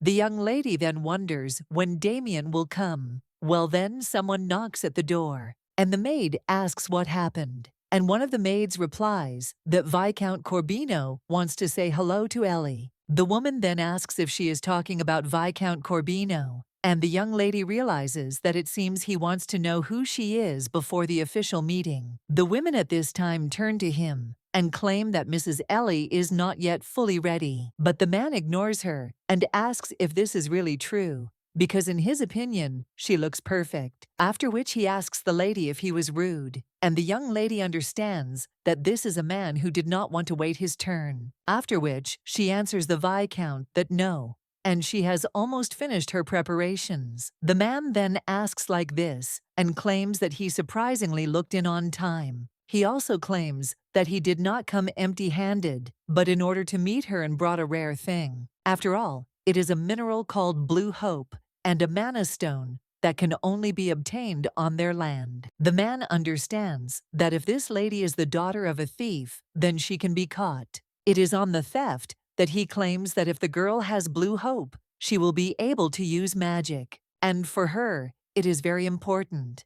After which the man also turns to one of the maids and tells her to get out of there. After all, he needs to talk to the lady alone. Rona is a little surprised by this, and the Viscount is just wondering if she really thinks he will do something absurd. The woman falls silent after this, and when the main character nods, she leaves. The young lady looks at this stone and realizes that it is truly beautiful, and the color is the same as Damian's eyes. Well, the man just tells the girl to stop staring because this is not something she can get. The young lady then gets a little angry and asks what he is talking about. The man claims that he is generous, so he will allow her to look at him as much as she wants, and as soon as she has looked around, let her send him back through his maid. The main character then tells him to listen. The man just turns around and says that he will take his leave and they will see each other later. The young lady is then left with this crystal and wonders if this is some kind of one-sided game. And the maid claims that even though the man said so, he himself chose this mana stone for the lady's theme, after which he asks us how she will look at him again.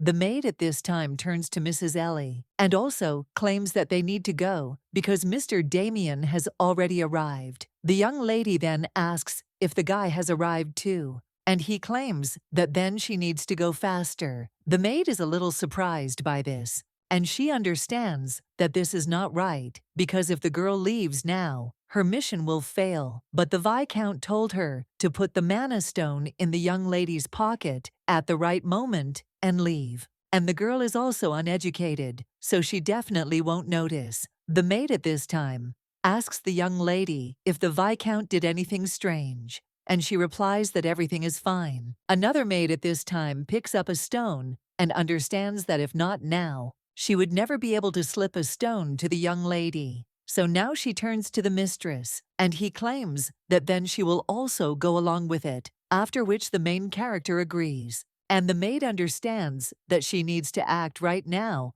after which she pretends that her leg has twisted. And he begins to fall, and while he is falling, he puts this crystal into the young lady's pocket. And he thinks that this is great because she put it down, after which the woman falls down completely. And Rona, in shock, asks if the lady is okay, and if she has hurt herself. The girl replies that as far as she can see, she is okay. Rona then states that she will definitely scold the maid for this, and May is standing outside, so she will escort the young lady. However, the main character turns to the maid who fell and says that something else needs to be done before that. She also approaches the maid and says that she fell, and that is probably why her clothes are dirty. However, the woman then turns to the lady, a little surprised, and says that she is fine, after which the main character says that then thank God, and then she goes, after which the two maids are silent watching as the mistress leaves.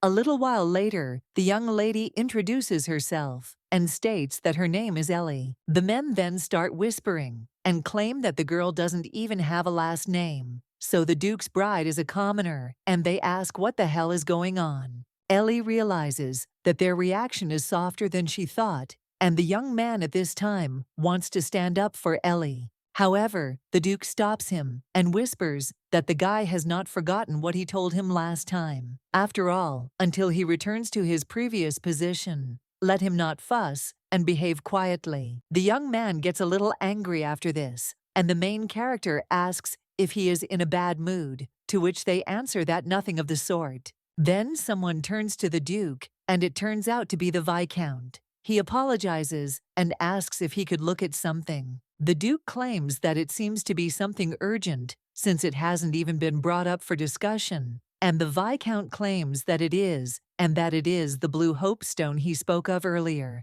The man also claims that it was finished yesterday, so he hoped the Duke would look at it. And the man then says, okay, and let them bring it. The century then turns to the maid, and he tells her to bring this stone. But the woman turns to the Viscount and claims that she wants to say something. After which, she whispers something in his ear, and the man, shocked, asks what she is saying. The Duke then asks what happened, and the man replies that they say that the stone of blue hope has disappeared. The whole hall immediately starts whispering and asking if the blue hope has disappeared, and they were also watching the stone. The maid replies that it was she who was watching the stone, and the man then asks how she was watching it at all. and also who he was with last time. The maid then shakes a little and claims that it is true. She showed the blue hope to that lady not long ago, but she couldn't get it back. Lycan asks if she's talking about that time when they came to greet the people,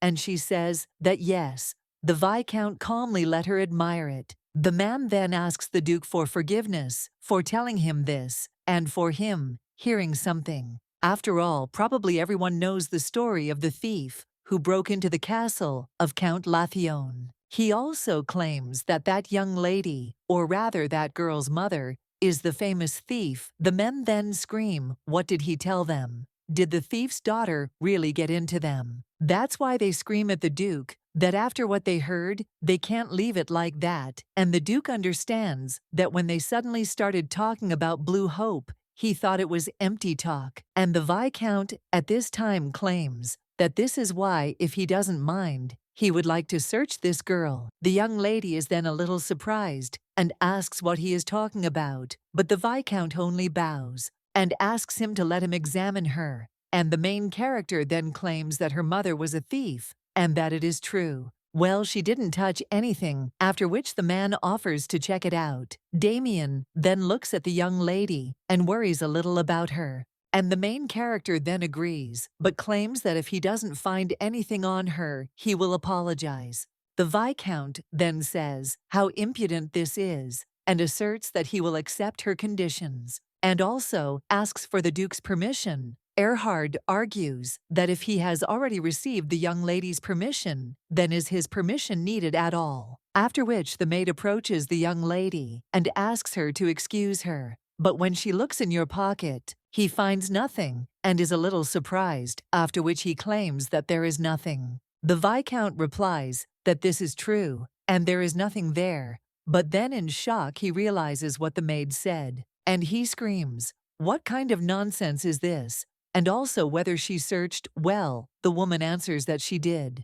After which the man jumps towards the young lady and pushes the maid away, screaming for her to move away because he will look for her himself. However, when he really doesn't find anything, he asks in shock if there really is nothing there. Someone whispers if that girl really didn't steal it. But Viscount Corbino was very confident in her. The man only clenches his fists after that, and he starts shaking the girl and also screams where she hid it and let the young lady speak faster. Damian then screams Ellie's name in shock, but then someone grabs the Viscount's hand, and it turns out to be the Duke. He also says that the man is raging because even with his eyes open, he cannot find it. The main character then realizes that she didn't think that Duke Schutz would help, but the man at that time asserts that in his opinion, the Viscount looks more like the one who committed the mischief, and he asks how the guy thinks, and is he really wrong? The Viscount then says that everything is not so, and he is simply worried about the Duke, because the situation is obvious, and there is no other way out, except to doubt, after which the man claims that it makes sense, and then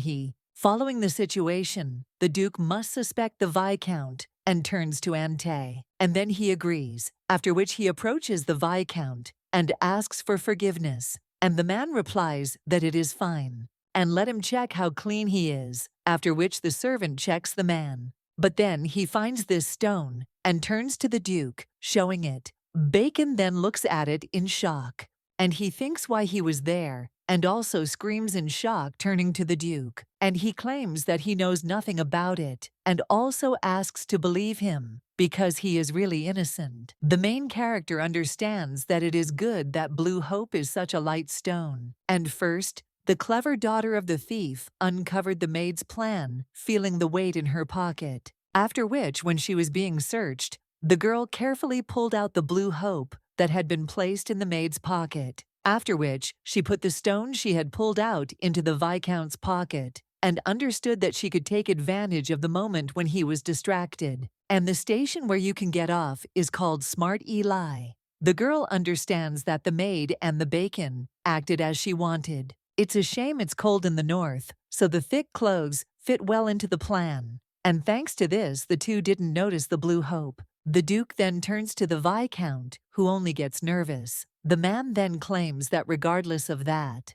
who he is, the payment for the lie must be made, after which he turns to Auntie tells him to bring out the Viscount, and the maid too. The man then screams in shock, so that the Duke would forgive him once, because he made a mistake, but then he would be taken out. The young lady then thinks that such a mistake would not be made by a person, but it is difficult to see his end. However, if he had not taken action, he would not have been able to protect them. At this time, someone turns to Ellie, and he asks what condition she recently set for them, to which the girl replies that they should apologize to her, and the other aristocrats hearing this are a little surprised. At this time, the Duke turns to them and asks if they heard everything, and that they do have ears. The men then immediately fall to their knees and ask for forgiveness, and also for mercy, because they acted disrespectfully towards her. The Duke argues that it would be better to decide their fate right now, but Ante is not here now, so they will talk after the meeting, to which they cry out in gratitude for his kindness.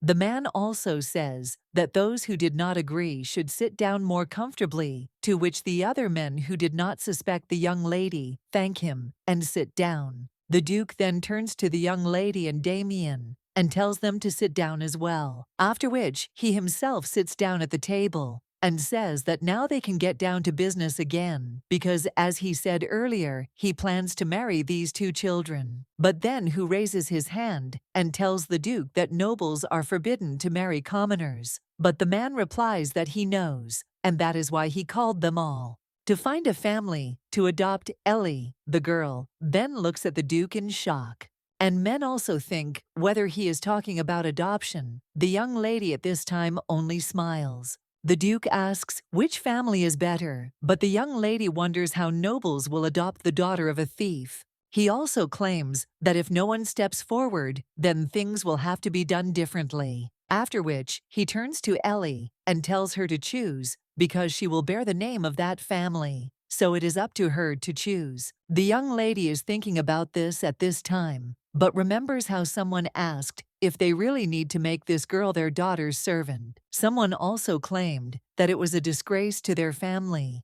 And what could they talk about with a child who was not even at their level? The young lady's brothers and sisters told their father that no matter how much he wanted to accept her, they were ashamed to have anything to do with someone of her background. After which, the young lady found herself on the street again and again. The girl also remembers, as someone addressed her, and the little girl asked if it was really her mother. The woman then said that although it was hard for her, but let the girl be patient a little longer, and this is because she is her child, who will be loved wherever she goes. And didn't she say about the young lady with what love she was born? The girl understands that at first she resented her mother for forcing her to live an unfair life, but the only person who loved her was her mother, and the girl understands that in any case these people will not accept her as a real adopted daughter. So she will just be grateful to them, at least for this, and thinks that she should stay in the Schutz family. At this time, a maid enters the room and apologizes to the Duke, claiming that she has an urgent message for the defense of Amantha. The man then asks what it is, and the maid replies that Baroness Amantha is suddenly here. But the maid doesn't have time to finish speaking, as the man is already bowing and asking the Duke to forgive him because he needs to leave. After which he leaves, and someone claims that it looks like the Baroness's condition has worsened again. So it must be hard for the Baron, but he can't take his eyes off her, because suddenly something will happen. The main character at this time understands that she has already heard this name somewhere. Well then, someone asks what will happen if a new mine is discovered, because of the Baroness, he won't even be able to examine it properly. And the girl understands that she remembered. After all, Baron Amantha was only a minor nobleman who owned a small mine. But later, Damian would win the war while holding a sword made from the minerals found in that mine. And what's more, in the north teeming with monsters' weapons are money in this case. The girl now turns to the Duke and also claims that she wants to go to Baron Amantha. The man then says that if this is her will, he will not dissuade the girl, but will have to thoroughly convince Baron Amanth. He also whispers to the young lady that such a number will not work on the Baron, and the little girl is a little surprised. After which the man even whispers that this does not mean that even if her skills worked against the stupid Corbino, it does not mean that they will work on Baron Amanta. The little girl then understands that he knew that she had given the Viscount a blue hope, but she does not understand why he simply let her get away with it. And also, was it because she helped him meet the guy, and also exposed the Viscount's deception, which benefited him? The man at this time asks if she can understand about the young lady, that then the Duke is the only person in the world who recognizes her value. After which the young lady thinks that she can, and claims that she will show her importance. A little while later, she is already walking down the corridor with the boy, and asks him about the guy, and he replies that it is very beautiful there. The young lady understands that, as Ivana said, there are many beautiful flowers, and this place is not quite in keeping with the duchy, but she is glad that Damian likes it. After which, she thinks that the vassals have all been silent since that day, and it seems that they are very afraid of the Duke. At this time, the young man notices something flying, and the young lady thinks how cute he is, because it looks like he is seeing a dandelion seed for the first time. The guy at this time grabs him and says that he caught him, and then turns to Ellie, and he tells her to go there. The young lady then asks if there is anything there, and the guy turns to her and claims that these flowers are the same color as her hair. The main character then says that it is true, and they are the same color as her hair, after which she claims that then she needs to look for Damian's color. And she also says that she found and points to the blue flowers. The young man is interested. Are they his color? And the girl answers that yes, and asks if they are beautiful, because they are the same color as his eyes.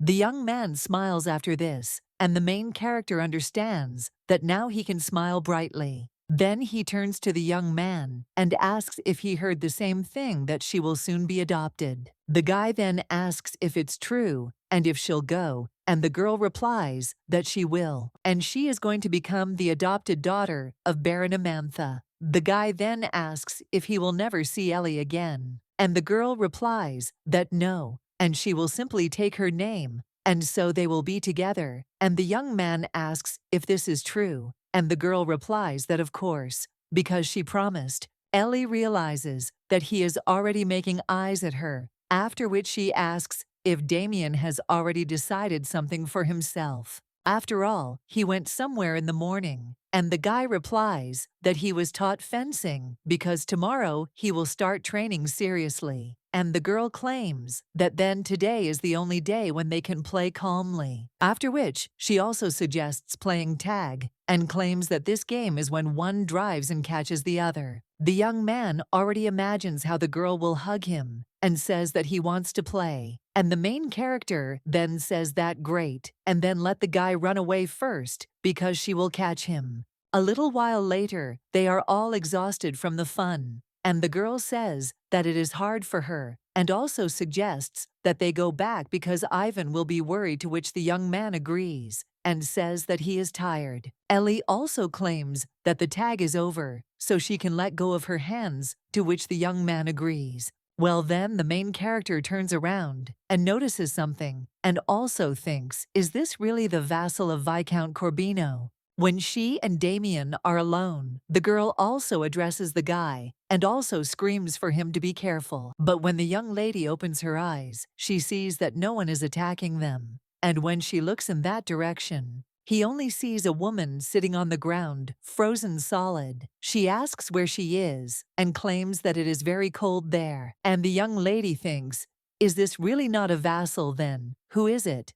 After which she turns to her grandmother and asks if she is okay. And also, can she stand up? The girl realizes that this woman's clothes are luxurious, and it doesn't look like she's a servant in the duchy. She also suggests going around to the greenhouse first, but when he touches her hand, she is a little surprised. After all, a woman's body is cold as ice, and if things are left like this, trouble will happen. But if you force her to go in this state, she will probably get scared, so you need to treat her as kindly and brightly as possible. so that she doesn't get scared. After which the girl turns to her grandmother and claims that her name is Ellie, and until now she had been walking with her friend Damian. After which she asks who the grandmother is. Well, the woman then asks if she is a grandmother, to which the young lady is a little surprised, and she thinks, can't she remember? And maybe this is an occlusion disease.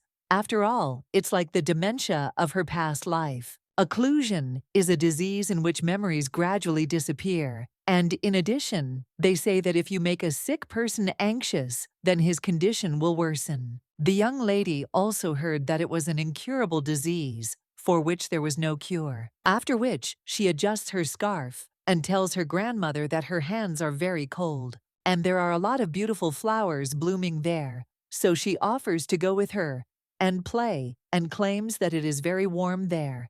The woman then asks if there is a warm place nearby, to which the little girl replies that there is, and asks Damian if this is true, to which the boy also nods. After which the little girl turns to the guy and claims that the woman should not fall again, so he offers to support her from both sides. After this, the woman smiles, and a little while later they enter the greenhouse. The woman says that it is indeed very warm there, and the young lady turns to her grandmother and asks, why was she in such a cold place, and had she lost her way? The woman replies that she does not know, and she also doesn't know why she was in such a place. After which the young lady says, that happens, and she also forgets a lot. She also turns to her grandmother and asks what her name is, but the woman is interested in whether the baby wants to know her name, to which the girl agrees and claims that she felt like she didn't like the way she called her grandma. The woman then thinks about what the baby is saying and also tries to remember her name, but then someone shouts Vera's name, and the main character thinks that it is a slightly familiar voice. At this time the man comes closer and asks if she knows how long he has been looking for her, and also what she is doing there. The woman then asks if it is Marvin, and the man only tells the woman to just look at herself. The main character then sees the Baron, who tells her to go there, because it is dangerous there. Vera then turns to Marvin and wants to say something, and the young lady thinks, are these two really a married couple? And then this grandmother is Baroness Amantha. The man at this time claims that he told her to be with the maid and let her follow him because they need to go faster. The woman then apologizes, and the Baron looks angrily at the young lady and claims that he does not know what they were planning, but let them not use his wife to cowardly harm her. The main character then asks him what he is talking about, and wonders if he mistakenly decided that she got close to the Baroness on purpose. At this time Damian turns to the man and suggests that he not say nasty things to Ellie. The Baron then turns to the young Duke and claims that he seems to be mistaken, since he did not mean anything like that, but the boy replies that he is not mistaken, and no good person would say something like that to Ellie. The young lady then turns to the guy, a little shocked, and he understands that it cannot be, because he should not be wary of the Baron, because even though now he is the Baron of Mines, in the past he was an outstanding knight. Although he is old and rarely holds a sword in his hands, this man with many years of experience and skill will become a mentor for Damian in the future. Well, she still thinks what kind of attitude this is towards a person. The young lady then turns to the guy and says that she is fine, so he should stop. The Baron only laughs and says that the girl's skills are incredible. So it seems he understood the reason why the Duke brought the young lady Vera, then turns to her husband,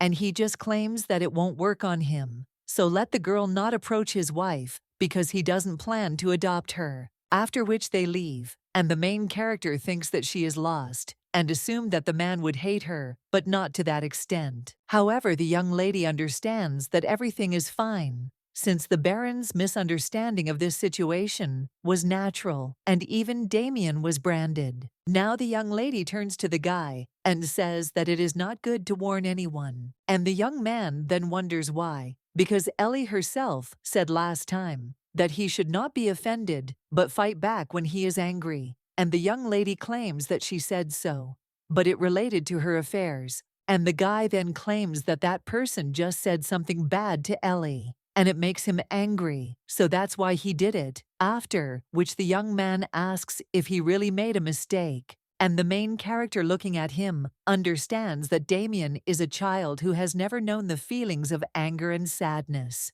and he opened his heart to her. However, he is still a child who does not understand his feelings, and such a child got angry and also resisted. So the girl thinks whether she should tell him now that this is not possible. After which the young lady finally puts her hands on the guy's shoulders and answers no. And he is also a good guy. The girl also thinks that this is true because the guy began to express his feelings and became a step better. After this, the young man just smiles and says yes, and the girl understands that she shouldn't suppress his feelings. And he is not yet mature in communicating with others because he is a kind and gentle child. And if you instruct him, he will learn all the emotions in the blink of an eye. But just in case, now she turns to the guy and says that if he gets so angry in the future that he wants to jump out, then if she says no, he should know how to stop. The young man then asks if even if she is in danger,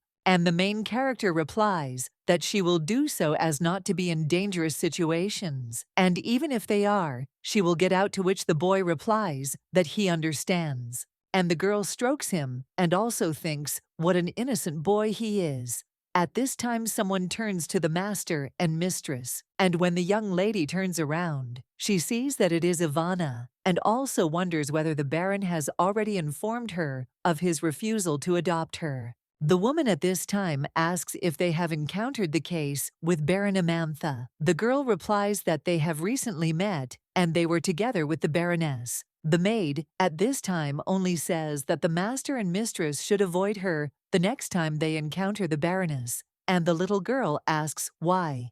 And the maid replies that the Baroness suffers from an illness in which her memory is constantly disappearing, and when she loses her memory, she becomes a child, so it is unknown what she can do. The main character then asks why she has health problems, and the woman answers that the Baron and Baroness have a son. This is Jareth. After the Baroness gave birth to Mr. Jareth, she began to have health problems. The main character then asks if there is a way to fix this, and the maid replies that she doesn't know, and she doesn't know either. But in any case, from now on, when they see the Baroness, let them first inform the servants, after which she asks if they understand, but the young lady replies that she does not know yet, after which he thinks and realizes that the Baroness's condition did not look so bad that she could be called terminally ill. After all, as soon as she saw the Baron, she even shouted his name, and although the occlusion is difficult to control, is the only solution really to leave her alone. The Baron at this time claims that it was dangerous, so he assigned many servants to her, but did not think that she would secretly disappear. The woman then turns to her husband, but he claims that he knows that at that moment she was not herself. After which, he claims that so he doesn't even know what else to do. The man understands that she was very happy when the child was born. That's why I was really looking forward to him being born. But after giving birth, Vera's health deteriorated sharply, and it was a disease that even imperial medicine could not cure. Over time, the incidents became more frequent, and eventually that night, unable to bear it, he screamed. Vera was found sleeping near a rock near the castle. Why did that woman keep losing her memory? Now she claims that she will be more careful in the future, and the man understands that maybe she wanted to forget everything. And after all, initially, he was the one who wanted the child, so maybe he was the one who tied Vera, who loved freedom, hand and foot. The woman at this time turns to her husband and then clutches her dress, and she claims that today she survived thanks to that child. The man asks what she is talking about, and the woman replies that he saw it too. That golden-haired girl, after all, she warmed her hand and wrapped a scarf around it. And besides, she brought her to a warm greenhouse, and she really is a kind girl, like an angel. Because if it weren't for her, she would still be shaking from the cold outside. The man then looks at his wife and is shocked and wonders if she is really smiling. But how long ago that was. At this time, the woman turns to Marvin and suggests that he go see the children tomorrow and apologize together. After all, she is grateful to that girl and asks if she can do it. The man then looks at his wife, and he understands that the behavior of that child may just be a game because she needs them. But when he sees his wife smile, he thinks why his soul is so heavy. He also recalls telling the girl that it wouldn't work on him and that she shouldn't get close to his wife since he wasn't going to adopt her. And the main character at this time asks in shock how this can be, and after all, Damian, such good skin. The girl also asks how the skin can be so soft and also wonders if Damian knows what cotton candy is. The young man answers that he doesn't, and the girl says that if there is a chance, then she'll make cotton candy, and it'll be as soft and fluffy as his cheeks. The guy then claims that Ellie has better cheeks than him, and the young lady replies that no, and his are softer, after which he offers to touch her cheeks. Well, the young man asks how he can, but the main character at that very moment puts his hand on her cheek, to which the young man only becomes embarrassed, and the main character asks how he feels and if he is okay. However, when the young man does not answer, the main character only asks what is wrong with him. And he also thinks that maybe everything is so bad that he can't say Lenochka. Also thinks that it is naturally bad because she couldn't eat or take care of herself. At this time, the maid turns to the mistress and asks for forgiveness for the intrusion, but claims that the Baron and Baroness Amantha have come to see them. The young lady wonders if they have come to them, but they only come in and bow. The girl is then a little surprised, and the Baron affirms that he didn't know anything and misunderstood Mrs. Ellie, and also came to apologize for it. And he really feels sorry. The girl understands that she thought he came to interrogate her, so she thinks how to react in this situation. The young lady then realizes that the Baron realized the benefits of the ore too late, and now she knows the reason. After all, he was worried about the Baroness and could not normally do other things, so the girl thinks that if only an environment could be created in which the Baron could concentrate on his work, Damian's sword can be made earlier than expected. After which she asks if she can ask him for a small favor. As an apology, the Baron replies that, of course, after which he asks what it is. The young lady replies that she has heard that patients are often confused by people, and they also say that the higher the voice, the more frightened they become. Therefore, she says with a smile on her face, so that he doesn't get angry with his wife. The girl also turns to Madame and asks her to take a walk with her. The man asks if this is really all the girl wants, and the young lady replies that yes, and she wants to go for walks with the lady often. Ellie claims that she hasn't been there long, so her only friend is Damian, and he will be busy teaching fencing, so it would be good if Madame became her friend. The guy at this time claims that if so, then he is not busy at all, but he is the main character and not just telling him to be quiet. After which, she claims that she will not bother Madame, so she asks if it is possible to walk together at least 3 times a week. The woman says that it seems that she will become a burden for the girl, and the little girl replies that not at all, and she will be very happy if it suits her. And they also say that they can go to the greenhouse together again. After all, she wants to show her a lot of flowers. The woman then looks at the young lady with a little surprise, but then he leans over to her and claims that it is an honor for her, and she hopes that they will get along well.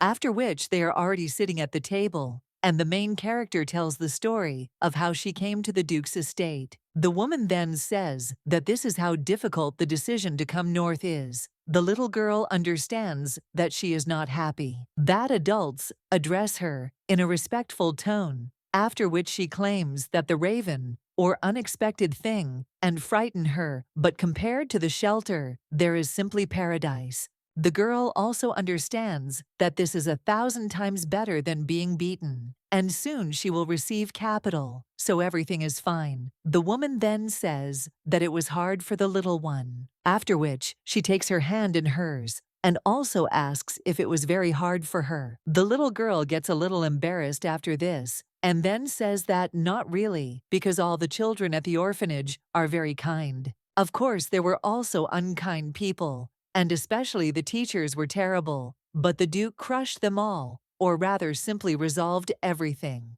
The woman then smiles and says that this is an amazing thing, and that Duke Schutz is not one of those who likes to interfere in other people's affairs. However, the girl claims that he saved Damian from the orphanage, and the woman claims that it is probably because of remorse, and she is not sure that she can tell the girl about it. But if not her, then who will tell her about this? After which she claims that she will tell about the time when her memory was not damaged. About 15 years ago, the Empire started a great war, and it happened because of an oracle transmitted from the Great Temple that a non-existent force would restore the Empire. The non-existent force meant the strange life force of the world tree, and people having studied this force realized that magic appears in nature. The closer life forms were to the world tree, the stronger mana they were born with. As proof of mana, those living near the world tree used unique magic. However, the world tree suddenly dried up, and despite the efforts of the clans, it never bloomed again. Then rumors began to circulate around the world that despite the fact that they saved the world tree, they hid the truth, only to monopolize power, so the imperial family and the temple started a war to protect the empire. The previous Duke of Clyde and the Duke of Schutz also went to war, and in the process, they became close friends after the empire won and was able to control the minority. They went to meet the Duke with joyful emotions, but he did not come alone. After all, he came back with the deceased Uriah. The main character then listens to all this and thinks whether the woman is talking about Uriah. The story about the Duchess wasn't even mentioned in the book. The woman claims that Uriah was a member of a minority clan. And the main character then thinks, could it be that a girl from the clan A became a duchess? The woman at this time claims that people call the Dukes of Schutz those who inherit the devil's blood. People with the last name Schutz generation of Mr. give from madness. And she heard that this curse passed down from ancient times makes a person insane. That's why the Schutz estate is called the Cursed Land. And the main character understands that in the novel, everything was focused on Damian, so she hears it for the first time. And the woman claims that the reason the Duke participated in the war was probably to resolve this madness. But after the arrival of Lady Uriah, the Duke's madness disappeared. The young lady then asks how this is, and the woman replies that she doesn't know. And the people of the minority clan had different magic, so they can just assume that it was their power. But anyway, after this, the Duke and Uriah got married, and this caused a stir. But nevertheless, these two were very passionately in love. And then the main character understands that this is what it is. And if he was the only one who got rid of the madness that was passed down from generation to generation, he had no choice but to bring someone from the minority clan. But the woman claims that in order to release the power of the minority clan, a price had to be paid. 3 years ago, when the agency went to war due to the rebellion of the allied countries, Uriah used magic alone to get rid of the Duke's curse. In the end, but the woman suddenly falls silent and claims that after that, the Duke broke off all ties, but he continued to send letters. 2 years later, Duke Clyde sent a letter announcing that he had a son. At this time, Duke Schutz opened the locked gates of the castle for the first time. The main character then realizes that there was an accident with the Clyde family that day, and it seems she knows why the Duke feels remorse in front of Damian and the loss of his wife and close friend. He thinks it's all his fault, and it seems the girl understands his feelings to some extent.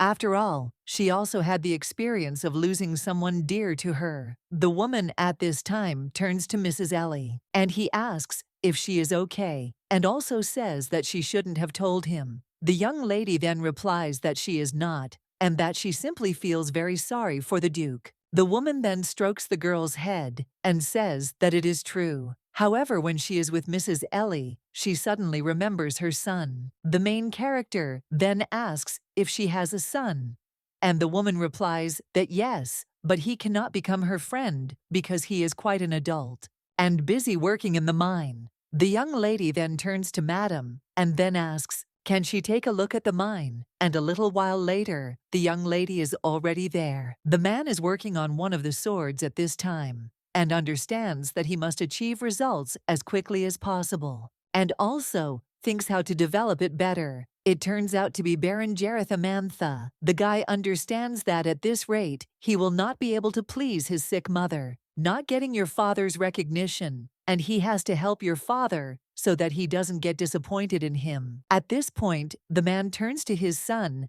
and asks how many times he has already sighed heavily. The young man then asks what brings the Baron there, and the man asks if he needs a reason to come to his own mine. The young man remains silent after this, and his father turns to him and asks if the boy has found out anything. The young man then apologizes, but replies that he doesn't, after which he looks completely dejected. And then the man turns to his son and says that there is no need to rush, even if he does it slowly. However, the guy replies that no, and he will do everything possible not to bother the Baron, so let him not worry so much. The man is surprised after this, but still says, okay, and then turns around. And she tells him to do everything to the best of his ability. But even then he crashes into the young lady, and she says that it hurts. The man then asks if it is Mrs. Ellie. Well, he still asks why she is there with Vieira. The main character at this time only greets the Baron, and the woman replies that she knows that he is unhappy, but she wanted to come there with Mrs. Ellie. The man then sighs and says that she knows how many dangers there are, but she came anyway. And the main character at this time is already near their son and asks what this is, the blue thing behind his back, and also whether this is a weapon. The girl also asks if she can touch this sword, after which she turns to the guy with shining eyes and asks if she can. The guy realizes that this girl is the future Duchess of Clyde, who was brought by the Duke, and she is much smaller than he thought, after which he claims that the sword is dangerous, so it is impossible. The young lady then gets upset and asks well how, and also apologizes for what only bothered him. Well, the guy at this time only once again claims that the sword is dangerous, and the young lady only gets even more upset. And the young man claims that instead of him, he will show her something else, and the little girl asks if this is true. The Baron then wants to say something, but his wife stops him and only shakes her head. At this time, the guy hands the little girl a monocle that uses a mana stone, after which he puts it on himself and claims that it can be done like this by placing it on the eye. However, when the young lady puts it on, she claims that she feels dizzy, and the man tells her to close her eye on one side, after which the young lady does just that, and the man says that it will be right. Vieira, looking at this, is only surprised and says that she would be interested in having a granddaughter. She would feel the same way. The main character is leading more stones at this time, and she comes up to them and asks what it is, and the guy says that she can't touch it, and the little girl asks why, and he answers that it is a special mineral that they discovered this time. Under the influence of temperature, it immediately hardens, and once stuck, it will never fall off. And in addition, it will begin to release a strange substance. The girl then steps away and says that it is definitely a monster. Some guy asks if she has ever seen monsters. The little girl replies that it is not her, but Damian. And before arriving at the duchy, he met a monster and also said that he was very scared, and if he ever caught her, he would never let her go. At this time, the guy is at fencing training, and his teacher asks what is wrong with him, to which the young man replies that he has a feeling that Ellie called him. The Baron's son smiles at this time and says that the young lady's words are true, and if he catches her one day, he will definitely never let her go. But then the man is a little surprised and realizes that he saw this in childhood when he was a knight. The young man then saw the sparkling ore and understood that there were minerals in such a place. But this is such a rarity, and he thought that he would take it away from the defense. But at that very moment, someone turned to him, and he said that the knight should not touch and rebuke this unreasonable rare kind of monster. The Baron then asked if it was a monster, and if they said it was a monster, and the woman replied that he was making himself shine on the outside, like a precious stone, but once they touch it, they can never tear themselves away. And despite the fact that it looks beautiful on the outside, it is a monster that bites into human flesh. And now, the young man and the baron remember this, and then talk about something. The main character then smiles, and he understands that she knew that the discovered mine was the lair of a monster, and now using this monster, they will create a weapon. Now, when you come into contact with it, you won't feel any toxicity, but if you hold it for too long, then the poison will seep into the body, and it will become a deadly weapon.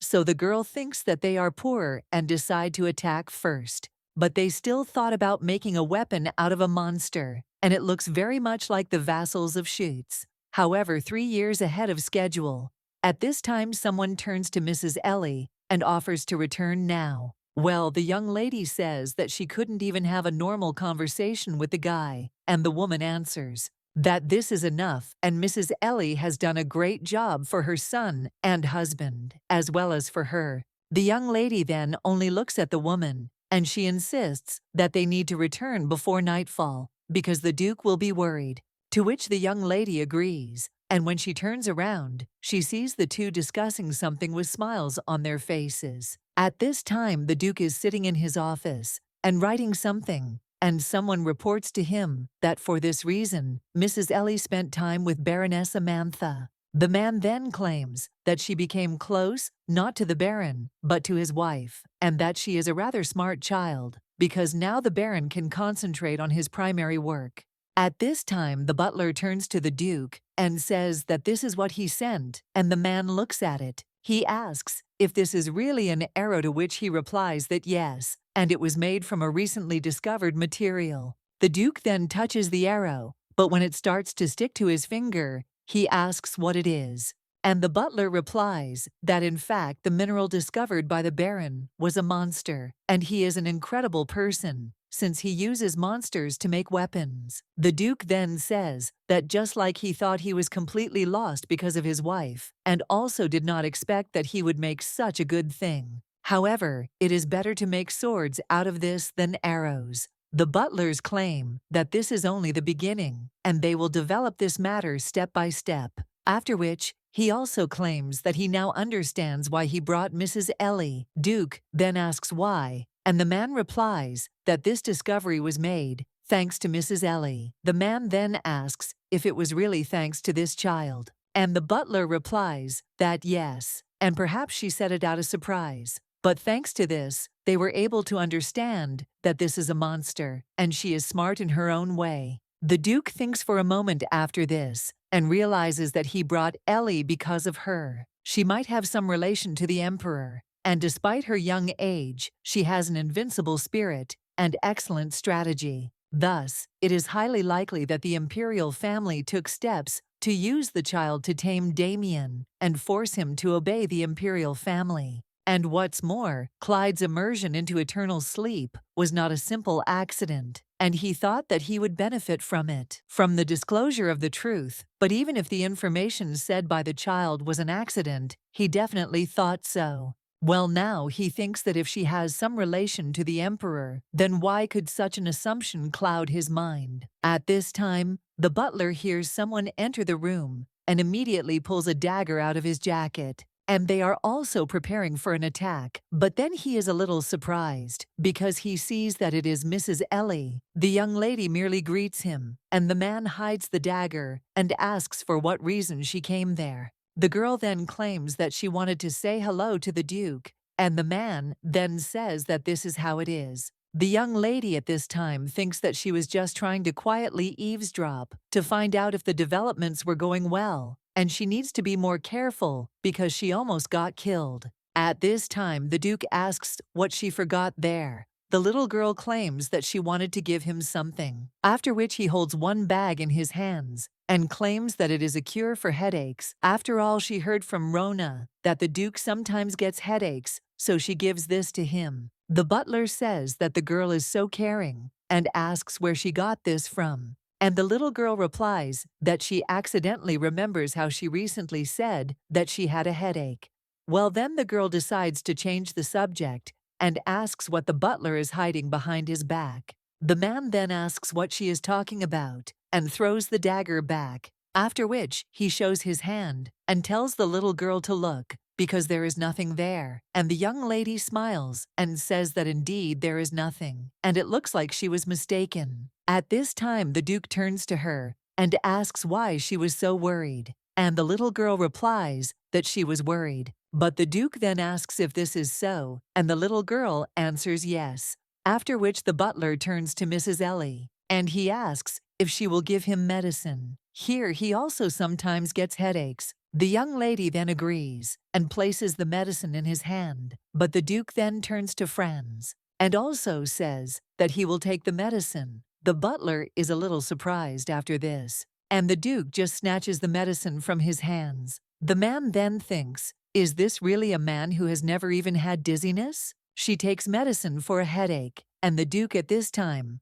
asks for what purpose she brought it, and clearly not to simply give the medicine. The young lady then thinks that he is so smart and can't get away with it. She understands that today she just wanted to show the spit all her good nature and leave. Well, if that's the case now, she turns to him and claims that he had previously said that she could choose a family for adoption. The man replies that this is true, and the little girl asks if she can choose again, to which the man asks if she really wants to change her family, and also whether he is going to give up on something that is going well anyway. The little girl then thinks that she thought he would be against it. However, the man then claims that there must be a reason for refusal, and asks what kind of family she wants to go to. And the young lady then replies with a smile on her face that she wants to go to the Schutz family. The man is a little surprised after this, and the young lady understands that she is not going to stay long. And when she gets older, she will prepare a renunciation of adoption, and so asks to let her stay for a while. The man simply claims that this is absurd, and he can't stand being disturbed, and especially if they are children. The little one then understands that he just threw her out of the field without warning, after which she says okay and asks for forgiveness and will go with that. The young lady also bids good night to the Duke and then leaves, and the butler then turns to him and claims that Mrs. Ellie is still young as well. Wouldn't it have been better to say it more gently? The Duke at this time claims that it is medicine for children, and the butler says that it is because she is a child. The man then claims that she is trying to get rid of the headache caused by the curse with medicine, and moreover with children's medicine that does not work on adults. He also realizes that there is a possibility that this child is an imperial spy, but despite the fact that he knows this well, then and now, he thinks why worry about her at all. The next morning, the main character sits lost in thought and realizes that she expected the Duke not to accept her, but he was more decisive than she thought. The girl also understands that if she were not a bride, but a daughter, the process from divorce to refusal of adoption could be shortened. Well, then she understands that he probably doesn't want to adopt the daughter of the gate, and also this is a problem for the status of the Duchy of Schutz. But it was 4 years ago before Damian went to war, and 5 years later, the main character will appear, and therefore she has 9 years. The girl also understands that this is enough, and she can do it, after which she gets up from her bed and realizes that she needs to find a way to build her life before the heroine arrives. At this time, someone claims that it is an honor to help in the Duke's training, and Vieira claims that at first she couldn't believe it and just kept asking him, and the young lady claims that she is also so excited and hopes that Damian and the Baron will get along well. The young lady understands that this is a hint about the mine, and it must have helped the defense a lot, and he will train the boy from this age. Well, she is still worried about the fact that the guy is sharpening his teeth. On the contrary, well, the young lady thinks that everything will go to hell if the Baron helps, and Damian refuses. And just in case, it is worth starting to act in advance. However, when the young lady enters the room, she sees that the guy is sitting on the ground, and she immediately runs up to him in excitement and asks what is wrong with him and if he is hurt. The girl takes him by the cheeks and says that they are red, and also under the gun, and that is not good, after which she asks to tell the leader to call the doctor. But the young man replies that he is not hurt, and it was a little hard, so he sat down. The main character then asks if this is true, and the young man replies that yes, and he really isn't lying to her. Then the girl says that thank God. Vieira also greets the Duke and states that judging by the knight's expressions, it looks like he is having a difficult training session. The main character looks at the others at this time, and she thinks how hard it was that everyone looked so tired. The girl also understands that despite the fact that the guy is a future swordmaster, he is still a child, and they should be more lenient with him. And also, are they really treating him badly since he just came there recently? After which the young lady turns to the guy and claims that she will come occasionally from now on. After which the young man asks if this is true, and the main character claims that she will make sure that no one creates difficulties for him. To which her young man replies that it really isn't difficult for him. And the young lady asks what he's talking about. And also, does he really just not want her to come? To which the young man shakes his head and replies, no. After which, with puppy eyes, he claims that it is very difficult for him. And the knight then goes into shock and thinks that it was they who created difficulties for him. The guy then says that it seems to him that it won't be difficult at all if Ellie is around. So if she comes more often, he'll be glad. And the main character then thinks that she's seen this somewhere before and remembers the young man struck by hair.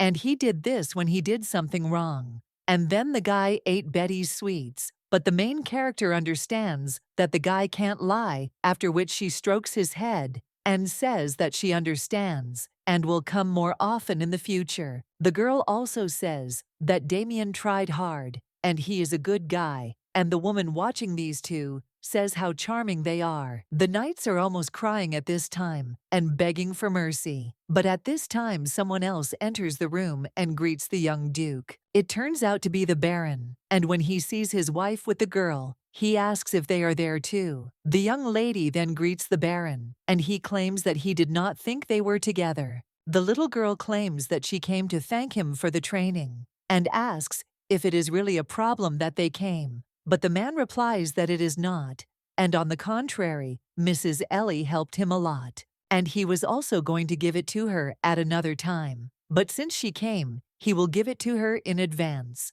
after which the man hands her the gift, and the main character looking at him asks if this is really an onion. The man claims that this is a gift from him for the young lady, and the little girl is a little surprised, and also thinks if this is really not a gift for Damian. She also realizes that it looks like a good bow as his sai, with a small consumption of mana, and her hint must have been more useful than she thought, but she got a great gift. The young man is glad time climbed, and realizes that even he has not been given a gift yet. And the main character at this time wonders if swords are not used more often on the battlefield than a bow. The man replies that it is true, and the girl is well informed, but their abilities in making swords are limited. The main character then realizes that the defense's abilities have not yet reached the stage of making balls, and in this case, hints are of no use. The man at this time claims that he is not sure about Eborg,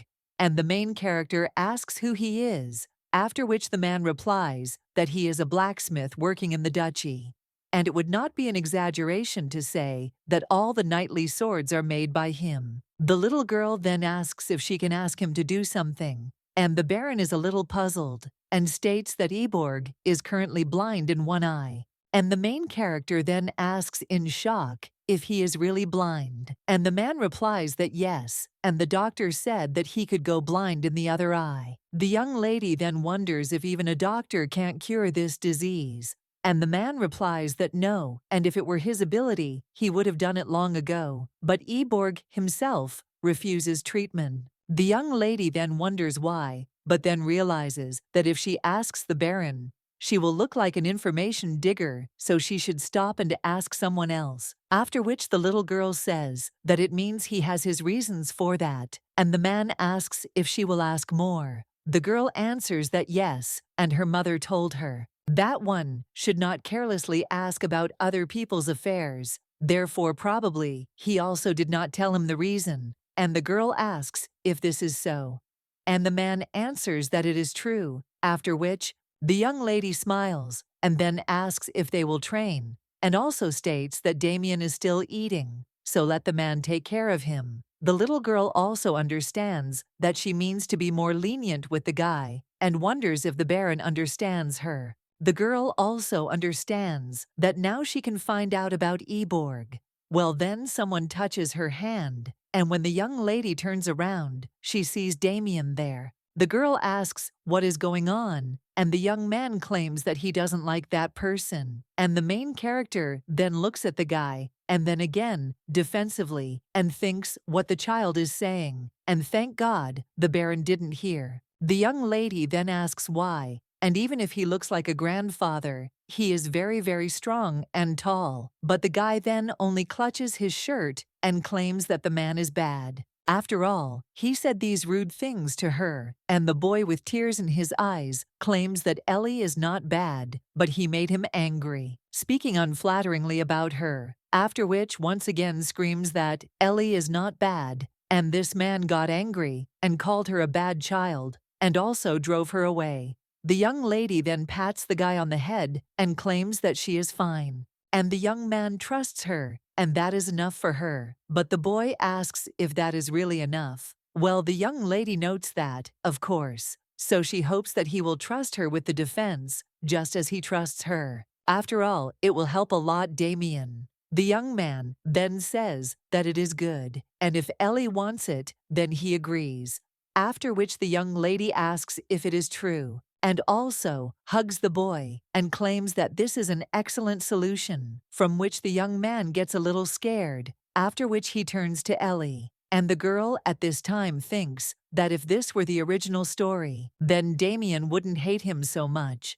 And it's all because she came with him, and it's also enough that everyone will treat only her badly. Now the young lady turns to the boy and says that she will be there then, and wishes him a successful training. After which she understands that now there is only one way for Damian to become stronger. After all, if the people of the Schuetz family recognize Damian, then others will not be able to show hostility towards him. And now the young man begins training, and also attacks the Baron.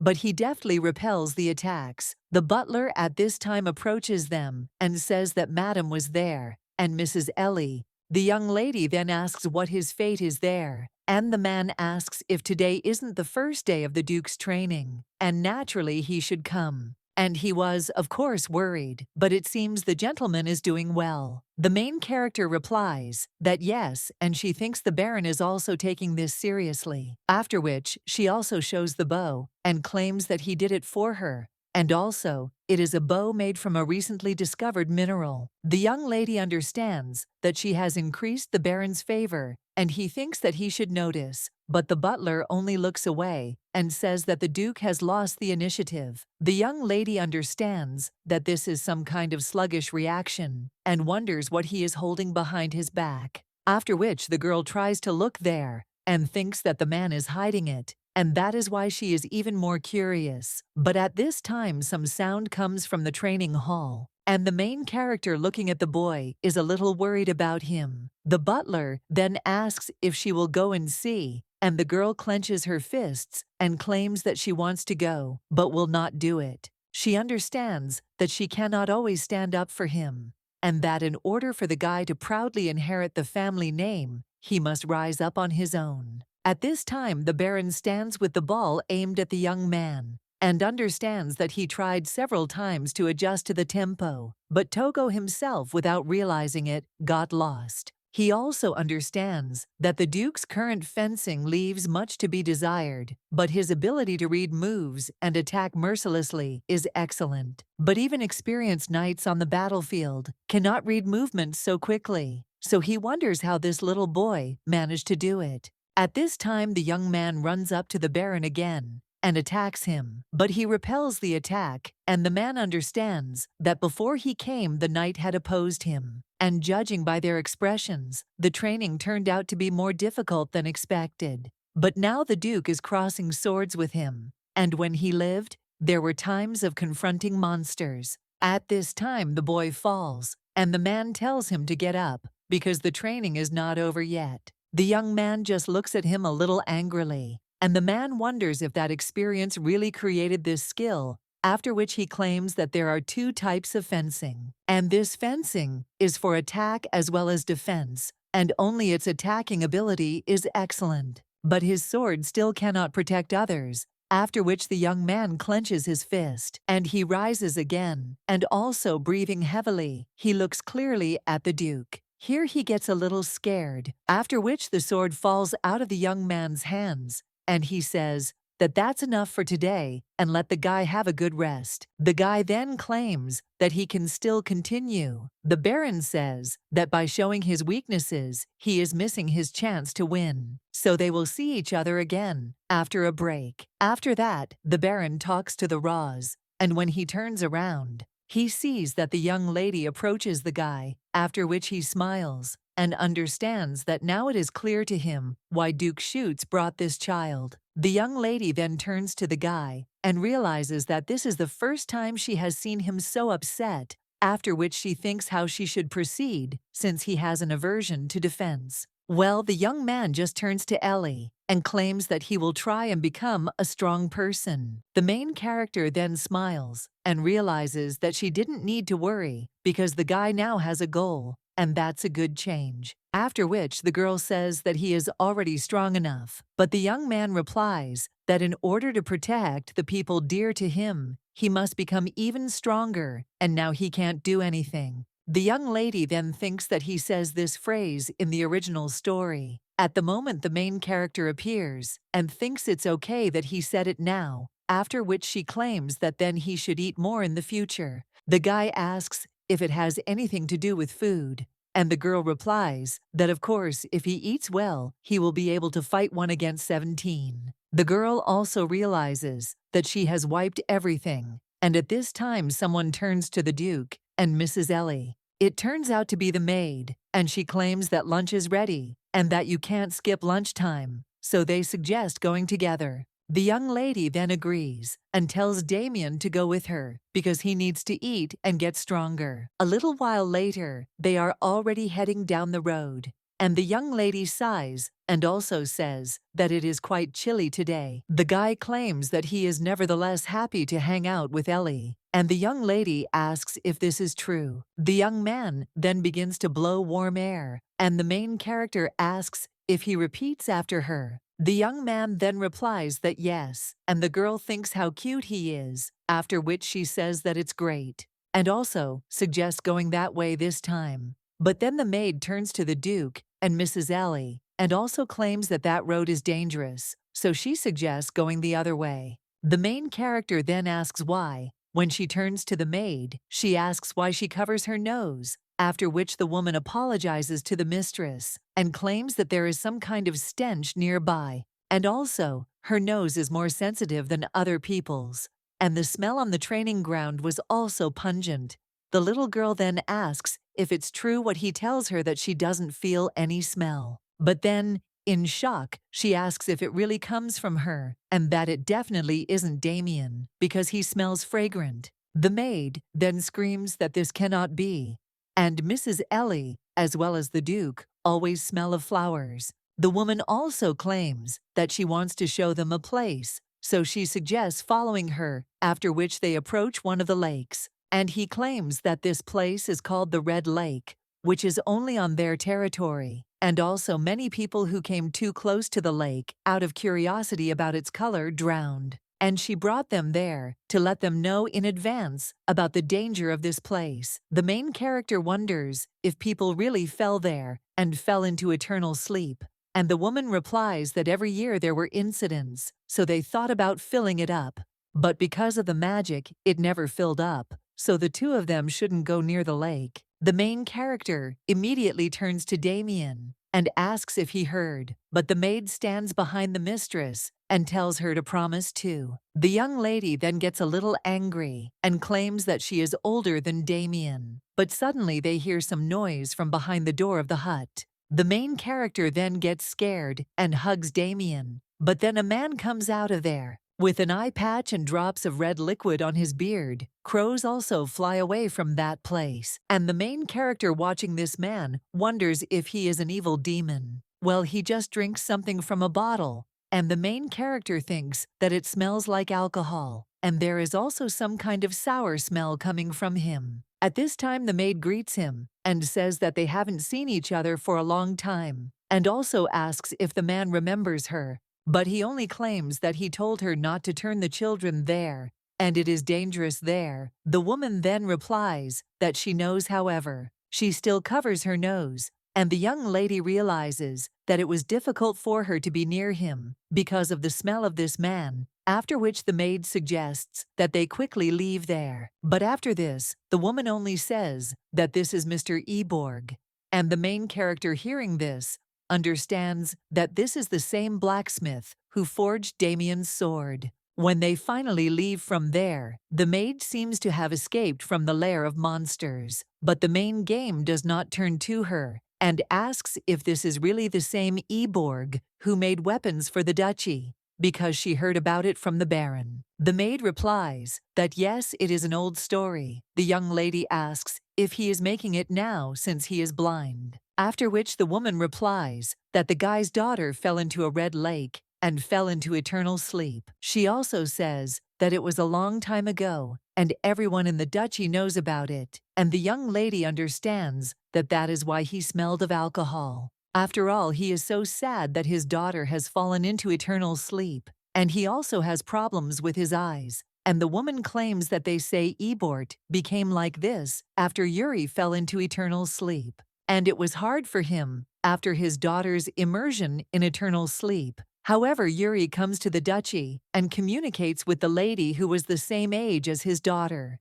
He avoided depression, but after she left this world, he drinks alcohol all day long. And according to the duchy doctor, he continues to refuse treatment. The young lady then says that's how it is, and the woman says that now they know and let them never go near the Red Lake, and also asks if they understood, to which they answer yes. And then the woman says goodnight to them, and the young lady thinks that she is a little worried, and maybe it is because she remembered her mother, after which the young lady hugs the guy and offers him to sleep. The girl also understands that she is worried about him, so tomorrow she needs to go there, despite the fact that she gave the maid a promise. The next day, the main character finds herself on the street and realizes that she was out in the cold all day yesterday and caught a slight cold.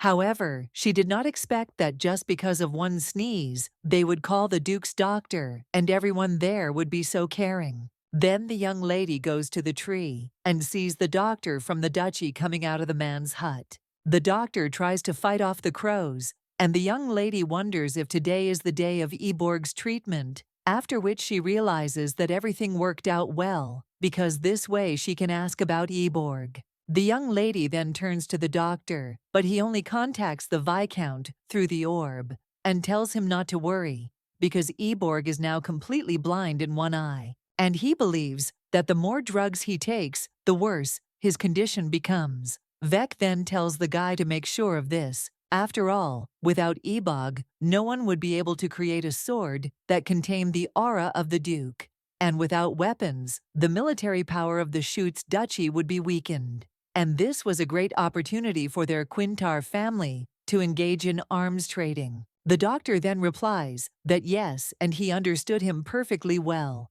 and now it will be difficult for Schutz to cope alone. The Viscount replies that yes, their duchy is nothing without Eborg, and also, the mineral discovered by the Baron should not be given to Eborg. The doctor replies that he is closely monitoring this, and the young lady wonders what it is. The man at this time asks if everything goes well, will he definitely transfer part of the rights to trade weapons to him? Vec then asks if he really looks like a liar, and the doctor answers that in no case, and why should he doubt him? The main character at this time thinks whether they have already completely gone crazy. A little while later, the man wakes up, and he thinks that it is especially noisy today. He also turns to someone and asks if they could be quieter. However, when he sees the young lady, he is a little surprised, after which he immediately grabs her and asks what she is pretending to be doing. It is very dangerous there. He also asks if she has completely lost her fear, and the young lady then greets the uncle. The man then wonders if she has gone crazy or if she is tired of living. He also understands that he himself, without noticing, began to scream, and people are already scared of him, and this child will definitely cry. But the main character now only apologizes and thanks him for saving her. The man is a little surprised after this and claims that he did not save her, and also asks what she forgot about the young league, but only hands him an arrow. And she asks if it's cool because she received it as a gift, but she's never shot a bow, and also doesn't want anyone to get hurt, so she came to a deserted place to practice. The girl understands that she knows that he is interested in this, after which she turns to the man and asks if he wants her to give him the arrow, after which he asks if he will give her this arrow from what suddenly the girl understands that he doesn't take his eyes off this arrow, but the man just turns away at this time.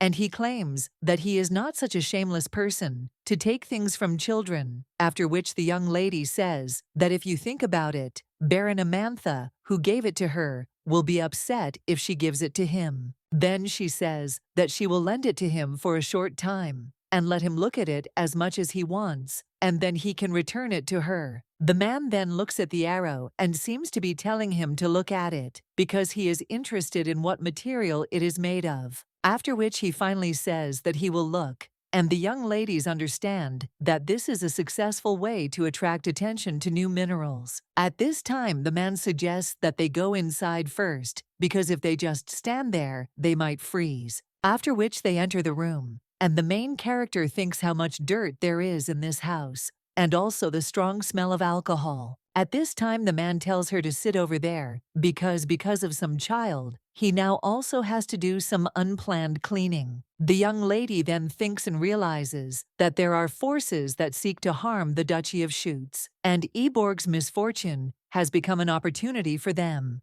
The man sees practically nothing, and his loss of vision may be their doing, but we cannot allow his vision to deteriorate. After which the young lady looks at the table and thinks, if these are medicines, and also, when she sees this color, she thinks that it is suspicious, and she needs to take it with her. But when the man turns to that young lady and only pretends that she is cold, he then claims what a capricious child she is. And then he lights a fire in the fireplace, and the young lady thinks she wonders if he's eating normally, and then claims she's hungry. The man claims he has no food, and the little girl asks what he eats. Then after which he remains silent and claims about the young lady that this is not right because there are only bottles of alcohol around, and in order to become healthy, he needs to eat a lot because they say that you need to eat well in order to live well tomorrow. Well, the man claims that he has heard this many times,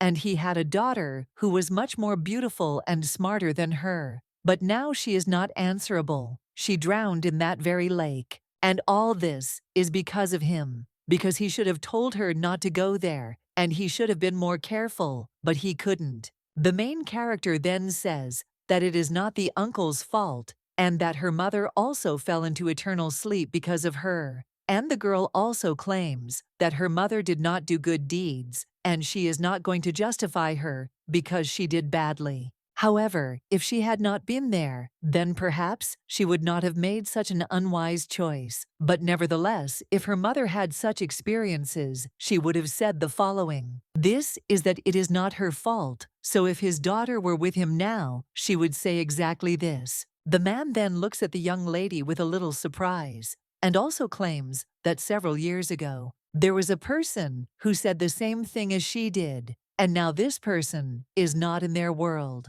But they are very similar. A little while later, the young lady says that it is time for her to leave because she might be scolded for being gone for so long. The young lady also claims that she lent him the arrow only for today, and instead she offers to play with her and her friends tomorrow because she was going to have fun with them, and asks if he doesn't mind. The man replies that it's fine and asks where he should go. And the girl replies that she is going to the duchy to which he is only surprised by the young lady. He smiles, after which he leaves, and also claims that he will wait for his uncle. The man is then left alone near the hut, and also realizes that he never thought that there was anything in the duchy. Such a small servant, but she does everything in her own way, after which the man also holds an arrow in his hands, and he understands that for the first time in a long time, a long night awaits him. The next morning, he is already heading off somewhere, and he realizes that he spent the whole night looking at this arrow and couldn't really sleep. He also realizes that it would be better for him to see the ore himself,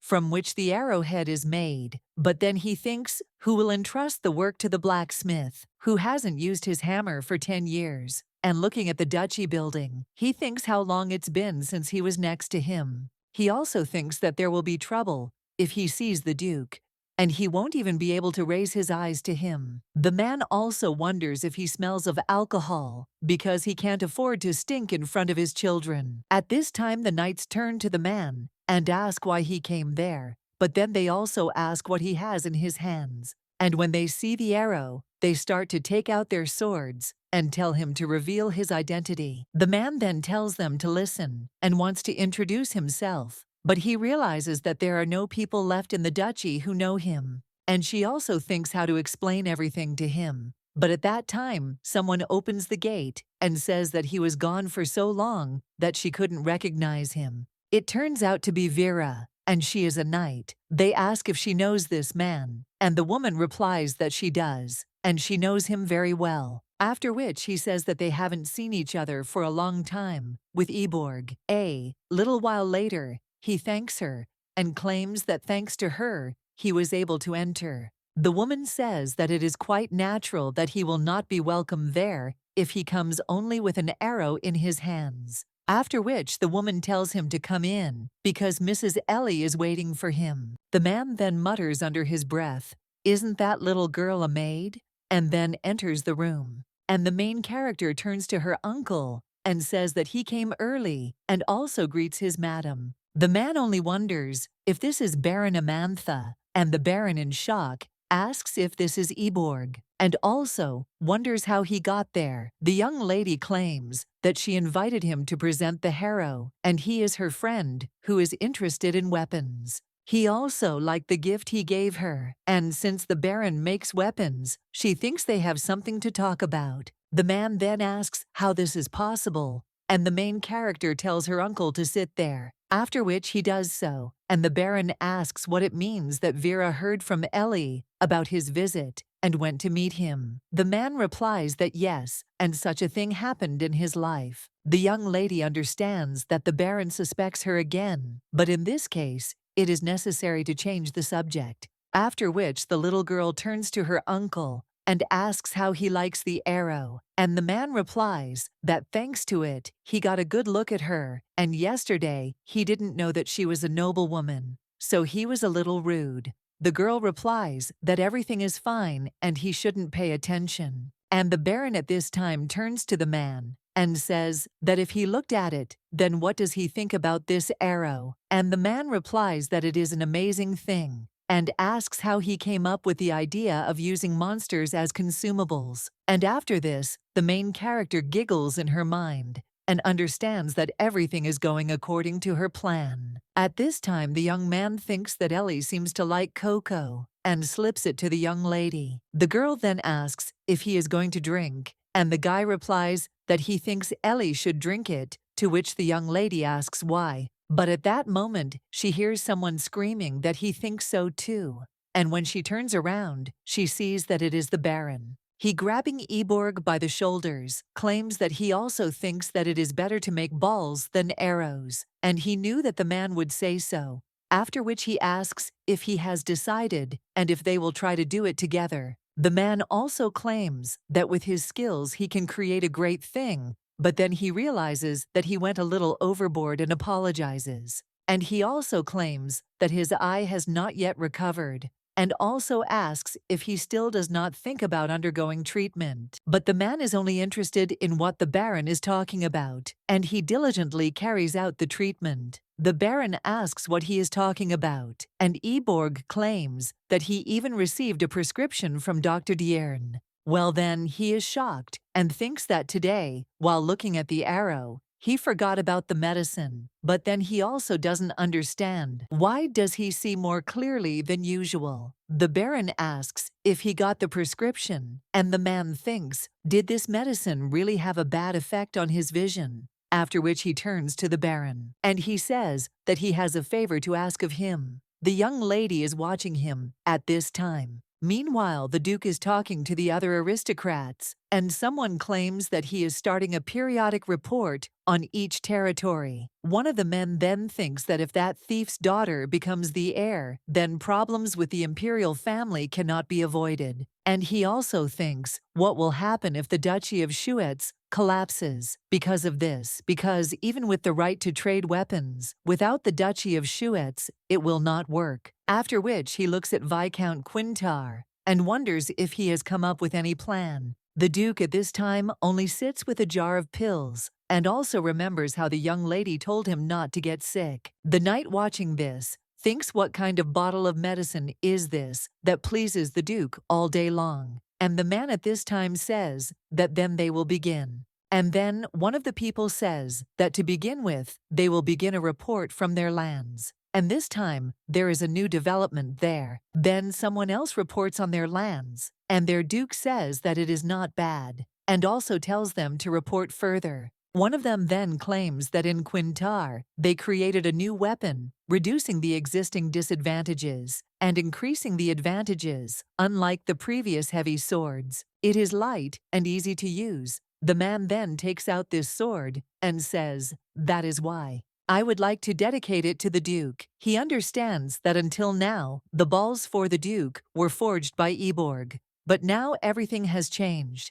And if they do not catch the monsters raging outside, the land will suffer great losses. Therefore, Duke shoots. It is necessary to use only their swords. The Duke is silent at this time, after which he turns to Baron Amantha and asks how the development of the recently discovered material is going. And he replies that, yes, and the development is going smoothly. But the man then says that he is interested in what he means by the word smooth. The one who offers the Duke a sword claims that he heard that he was unable to make anything except arrows, but don't all the knights of the Duchy of Schuetz use swords? So arrows are out of place there, and he says that maybe it's only for a hunting competition. After this, there is silence between them, and the Duke leaves the medicine bottle alone, after which he asks Dern how Eborg is doing. The doctor then prepares to answer, but then he exchanges glances with the Viscount, after which he claims that, as always, he refuses treatment, and it is more likely a psychological factor, so they cannot force him to receive treatment. And the Duke says that this is how it is, after which he takes the sword in his hands and says that it is really light. Alik understands that he succeeded, and Schuetz finally took their sword. At this time, someone knocks on the door of the room, and the man wonders who decided to interfere with the meeting, because everything almost worked out. At this time, the Duke tells them to come in. The maid then apologizes for the sudden intrusion and asks if Dr. Dern is there. The man rises from his seat and replies that yes, he is there. And the woman replies that Mrs. Ellie is complaining about the eye drops prescribed by him, after which she asks how this could have happened. And the man replies that this is some kind of misunderstanding, since he never prescribed medication to her. And the maid shows the bottle with the medicine,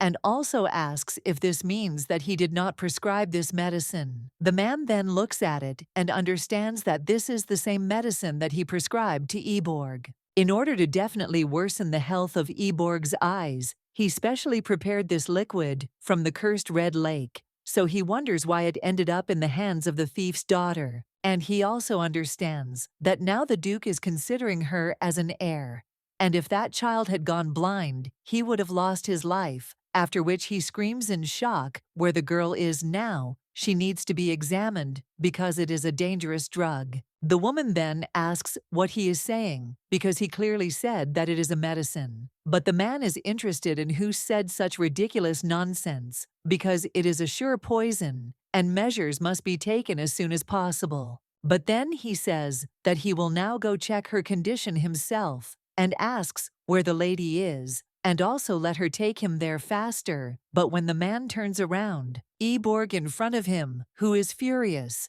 and he asks how the man ended up there. But Eborg then says that it is still a fake medicine, after which the doctor thinks what to say, and the man claims that the medicine he gave him is actually poison. At this time the Duke turns to Dern and asks what this all means, and also whether the doctor gave Eborg a fake medicine. The audience also starts to whisper and ask if Eborg's health has improved. He looks quite healthy. The doctor then realizes that he cannot go into eternal sleep, leaving everything as it is. After which, he claims that he did everything as he was ordered, and that Viscount Quintar ordered him to do this. The man then asks what kind of utter nonsense this is, and the doctor wonders if he wasn't the one who said that the military power of the North would weaken only after Eborg was plunged into a crippling sleep. But the Viscount is only shocked after this and asks if the guy is really trying to blame him for the sins he committed. The doctor then takes out the ball and claims that he has evidence, after which there is a hologram in the ball, about how the Viscount said that without Eborg, no one would be able to create a sword containing the Duke's aura, and without weapons, the military power of Duke Schutz would be weakened. And this is a great opportunity for their Quintar family to engage in arms trading. The man then wonders if that stupid Dern really saved their entire conversation. Well, at this time, the Duke turns to them and claims that this is all funny, and he certainly thought that while he was looking for the child, a rat was hiding. But he didn't imagine that she could hide for so long, and at the same time in his castle. After which the man directs the ball at this guy, and the Viscount understands that these are the eyes of a bad man, whose mania will be relieved only at the sight of a red liquid, after which he shakes, and the Duke claims that as he said this ball is much lighter than others and easy to wield,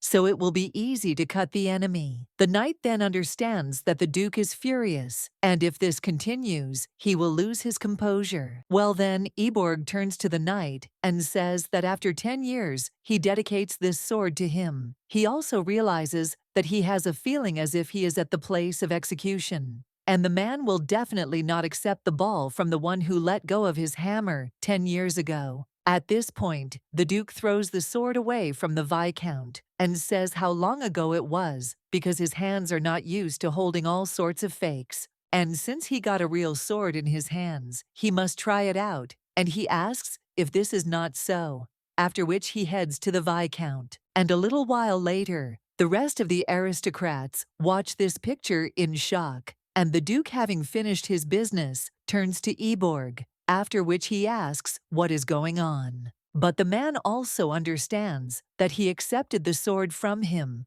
but he must be prepared for punishment for the problems that arose in his absence, after which he claims that he will gladly accept any punishment. But the Duke interrupts him and asks how long he has to wait, to which the man is a little surprised, and Erhard replies that he means making bowls. After all, it will take some time to divide them between the knights, and he would like it not to take too much time. The man then claims that he will make the balls as soon as possible, and the Duke only exchanges glances with him, and the knight watching this understands that fortunately Eborg's affairs and the revelation of the conspiracy were resolved well. And since the Duke's madness finally saw the red liquid, then he must have calmed down. But he still wonders why the Duke's aura hasn't dissipated yet, and whether such a quantity of red liquid couldn't calm him down. After which the man moves on, and the knight in shock asks where he is.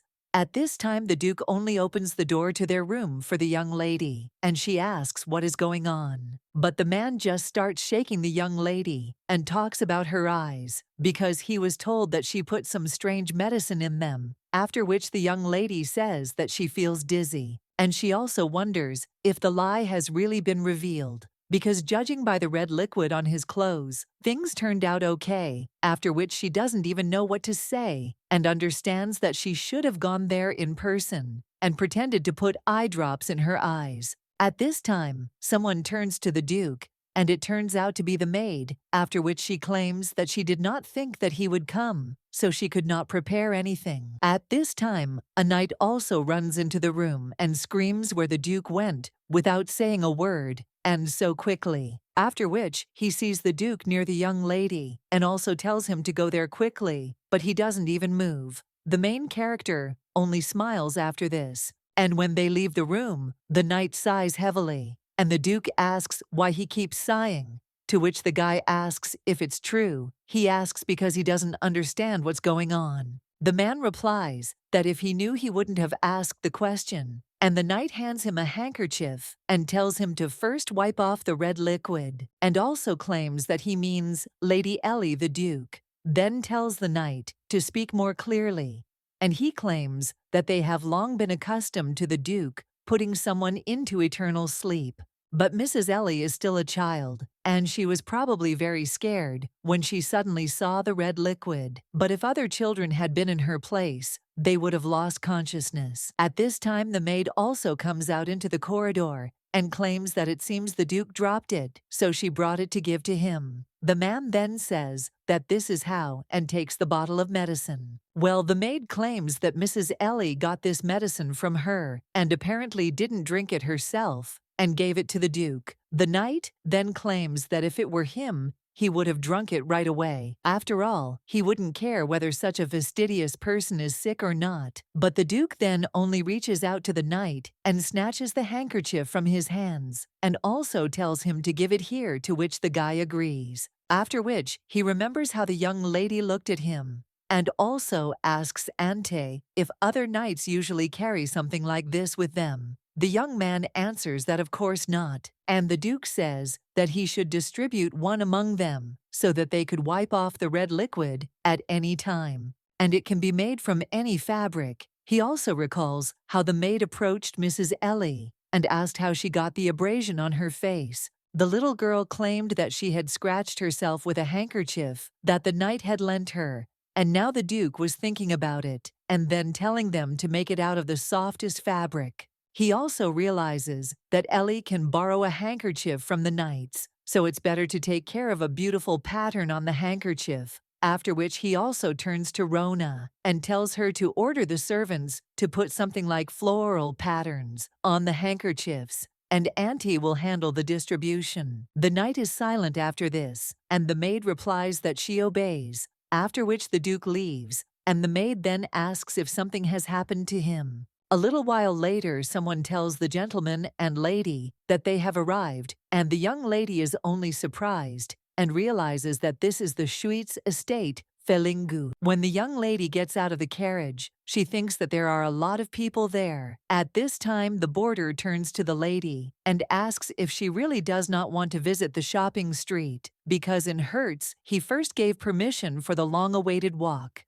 The girl then answers that yes and says that she likes this market, and also understands that after her adoption is rejected, she will need the power of another trading company to conduct business under her own name. And when the chance came, she had to do some market research. So now the girl tells Damian that they can go, and there are a lot of people there, so it could be dangerous, and he should never let go of her hand. The young man then asks if he should let go of his hand if there are few people, and the girl understands that it seems like he is scared because of the large number of people, and says that if the boy wants, they can continue to hold hands. The guy then asks if this is true, and asks her to promise that she will not let go of his hand, to which the young lady agrees, and suggests going in one direction or another, after which they approach one merchant, who says that this is a new weapon that arrived only today, and the girl understands that as expected, the North is most prepared to fight monsters. After that, they eat something, and the young lady asks how the guy is, and if it is tasty. After that, the young lady also notices that he has sauce on his face, and she wonders what to do since she doesn't even have anything to wipe it with. But one of the knights hands her a handkerchief and tells the lady to use it. The main character then looks at him and thanks him, and also understands that it seems he likes beautiful things, and also wipes the guy's face. The main character also thinks that this is enough to just look around, and now she wants to know more about the things sold there, after which the young lady looks at one potion. And the man asks if she is interested, to which the girl replies that yes, and that it is so surprising. The man also asks if she even knows how much it costs. But when a knight appears near the young lady, as well as the maids, he says that if she has enough money, she can take one look, after which the young lady says that it is amazing, and asks what it is.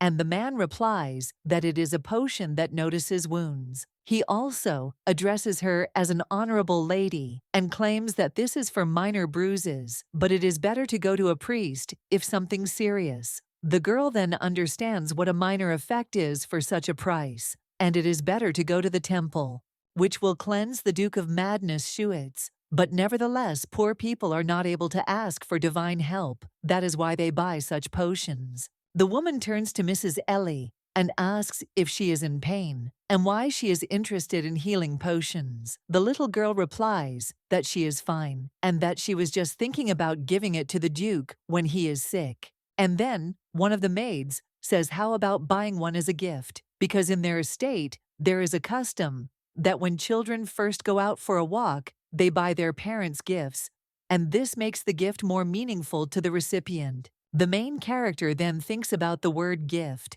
and realizes that a potion for Duke Schuitz, who didn't even blink an eye when he was given a cure for a headache, would not be better suited. And the young lady understands that in no case will he be delighted with this, and the little girl then says that she will not buy it, but would rather look at something else. After which the young lady looks at the jewelry and thinks how beautiful it is, and the seller turns to her and says that she has a diamond eye, and how about choosing one for herself? The young lady looks at one of the earrings and realizes that they are like Damian's eyes, after which she thinks whether to buy them, after which she buys something, and she realizes that they are done with the gifts, after which she turns to the maids and says that they are leaving. Well, then she looks at the maids, who seem to be jealous, and she wonders if they are also expecting a gift from her. The girl understands that although they treat her like this by the Duke's order, in reality, they are very polite people,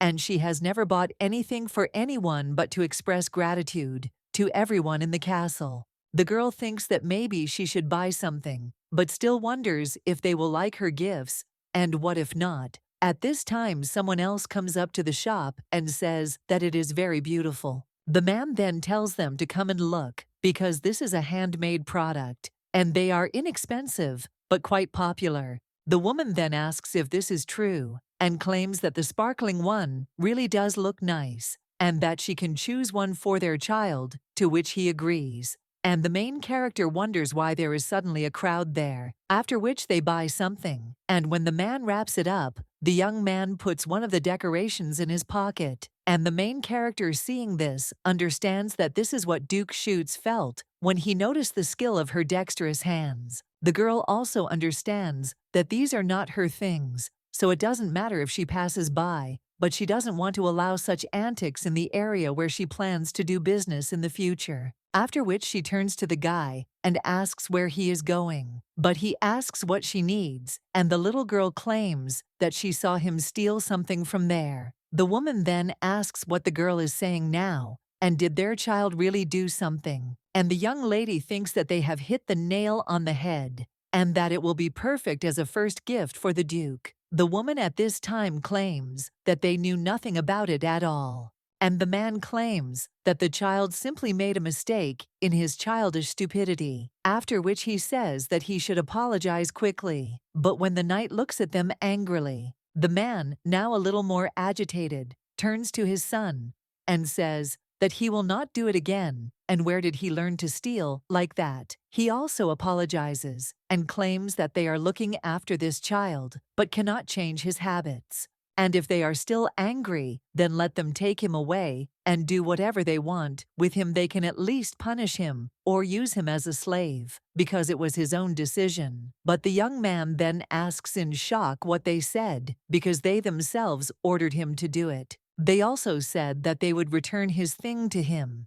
and give him bread if he did everything as they said. But the man wondered when he said that and what kind of nonsense the guy was talking. After which he pushes the guy away, and the main character thinks what they are doing with the child now and tells them to stop. She does not think that they are real parents, and they are more like villains who lure children in difficult situations and then use them. The girl then says that they said that they did nothing wrong, and why beat a child who has nothing to do with them? But the man only pushes the young lady, and he asks what she is barking about. The maid immediately runs up to the mistress and asks if she is okay and whether to call a doctor or a carriage. After which, they all look angrily, but this man is only frightened and then says that it's time for them to run. But the maid screams for Sir Ryan to grab them, after which the man runs after them, and the maid turns to the lady and asks if she can get up. The young lady replies that of course, and she didn't like it at all, after which she asks if Damian will help her. The young lady also turns to the guy and tells him to wait, after which she hands him the bracelet and claims that she is returning it to him. The guy then asks in shock how she found it, and the girl replies that earlier when she grabbed that man's pants, this thing fell out by accident. Damian then tells Ellie to be careful. She is a young lady claiming that the guy had to cooperate with those people because they took this bracelet from him, and she understands the situation. But next time let him not engage in theft because it was noticeable due to the lack of skills. The young man then thanks her and claims that this is a memory of his parents, so he will definitely repay this favor. Well, then his stomach rumbles, and the young lady asks if he wants something to eat. A little while later, the boy is standing with loaves of bread and thanking her for returning his bracelet and also buying bread and milk for his younger brothers and sisters. He also claims that he lives not far from here in the Maripi shelter, and if in the future his help is needed, then let it come at any time because he will definitely help them. The young lady then thinks that for a child, he is quite independent, after which she says that she is fine. But when the guy says that his name is Grace, the young lady is shocked and realizes that even though it is a common name, the new one in this novel is the one who risked his life for the main character Isabel, and he is the Holy Knight of Grace. So the girl thinks that maybe this kid is the same, Grace. Their main character understands that, of course, this is not the best situation to say something like that, but he is a handsome guy, and they say that the Holy Knight, Grace, was a girl. At this time, the guy asks if he really has something on his face, and the main character says that no, and he is just handsome. And after that, the young man asks if this is true and thanks her. Damian looks at him, who says that after thinking again, he should have just thanked her, after which the young man moves away a little from the main character, realizing that Damian must be embarrassed by Grace. But given the guy's past, this is natural. After which the main character turns to Sir Ryan and asks if he caught them, to which the man agrees, and when he looks at the young lady, she shows him a like. The maid, at this time, runs up to the mistress and asks if she is in pain, and she didn't know what exactly she hurt, so she prepared various medicines. The main character then thinks, is it really true that in that short period of time that she communicated with Grace? The maid went and bought all this, after which she thanks her and claims that she is really okay, saying that thank God she did not hit herself too hard. Another maid then suggests going to the carriage to see if you walk for a long time with injuries, then something will definitely hurt. After which, she turns to Sir Ryan and tells him to take the children, after which he asks for forgiveness and takes these two in his arms. The maid also says that he should send the scoundrels he caught on another carriage, and the main character wonders if they are already returning. After all, she hasn't bought any gifts yet. After which the girl turns to Ivana, Ashel, and May, and also claims that she hasn't walked around the entire market yet, and asks if she can stay a little longer. The girl also claims that she will sit quietly in Sir Ryan's arms, and if something hurts, she will immediately return to the carriage, after which the young lady asks if they agree. And the maids, blinded by the young lady's smile, say that then she needs to be careful, and one of them claims that they will go with the other knights and deal with the captured gang. The young man is still watching them at this time and understands that this is a child from a noble family, and he is even envious. The main character at this time hands him medicine and says that they will see each other next time. And also, nothing hurts her, so she gives him these medicines, after which the girl says goodbye and also understands that in the future her situation will be different from the previous one. But nevertheless, she asks to take care of Damian. The Duke is in his office at this time, and the man then tells him that the new sword has already been made, and then puts it on the table. And the Duke, looking at him, claims that as expected, his skills have not rusted. After which the little girl turns to her uncle and asks how he likes the arrow, and the man replies that thanks to it, he got a good look at her, and yesterday he didn't know that she was a noblewoman, so he was a little rude. The girl replies that everything is fine and he shouldn't pay attention. And the baron at this time turns to the man and says that if he looked at it, then what does he think about this arrow? And the man replies that it is an amazing thing, and asks how he came up with the idea of using monsters as consumables. And after this, the main character giggles in her mind and understands that everything is going according to her plan. At this time, the young man thinks that Ellie seems to like cocoa and slips it to the young lady. The girl then asks if he is going to drink, and the guy replies that he thinks Ellie should drink it, to which the young lady asks why. But at that moment, she hears someone screaming that he thinks so too.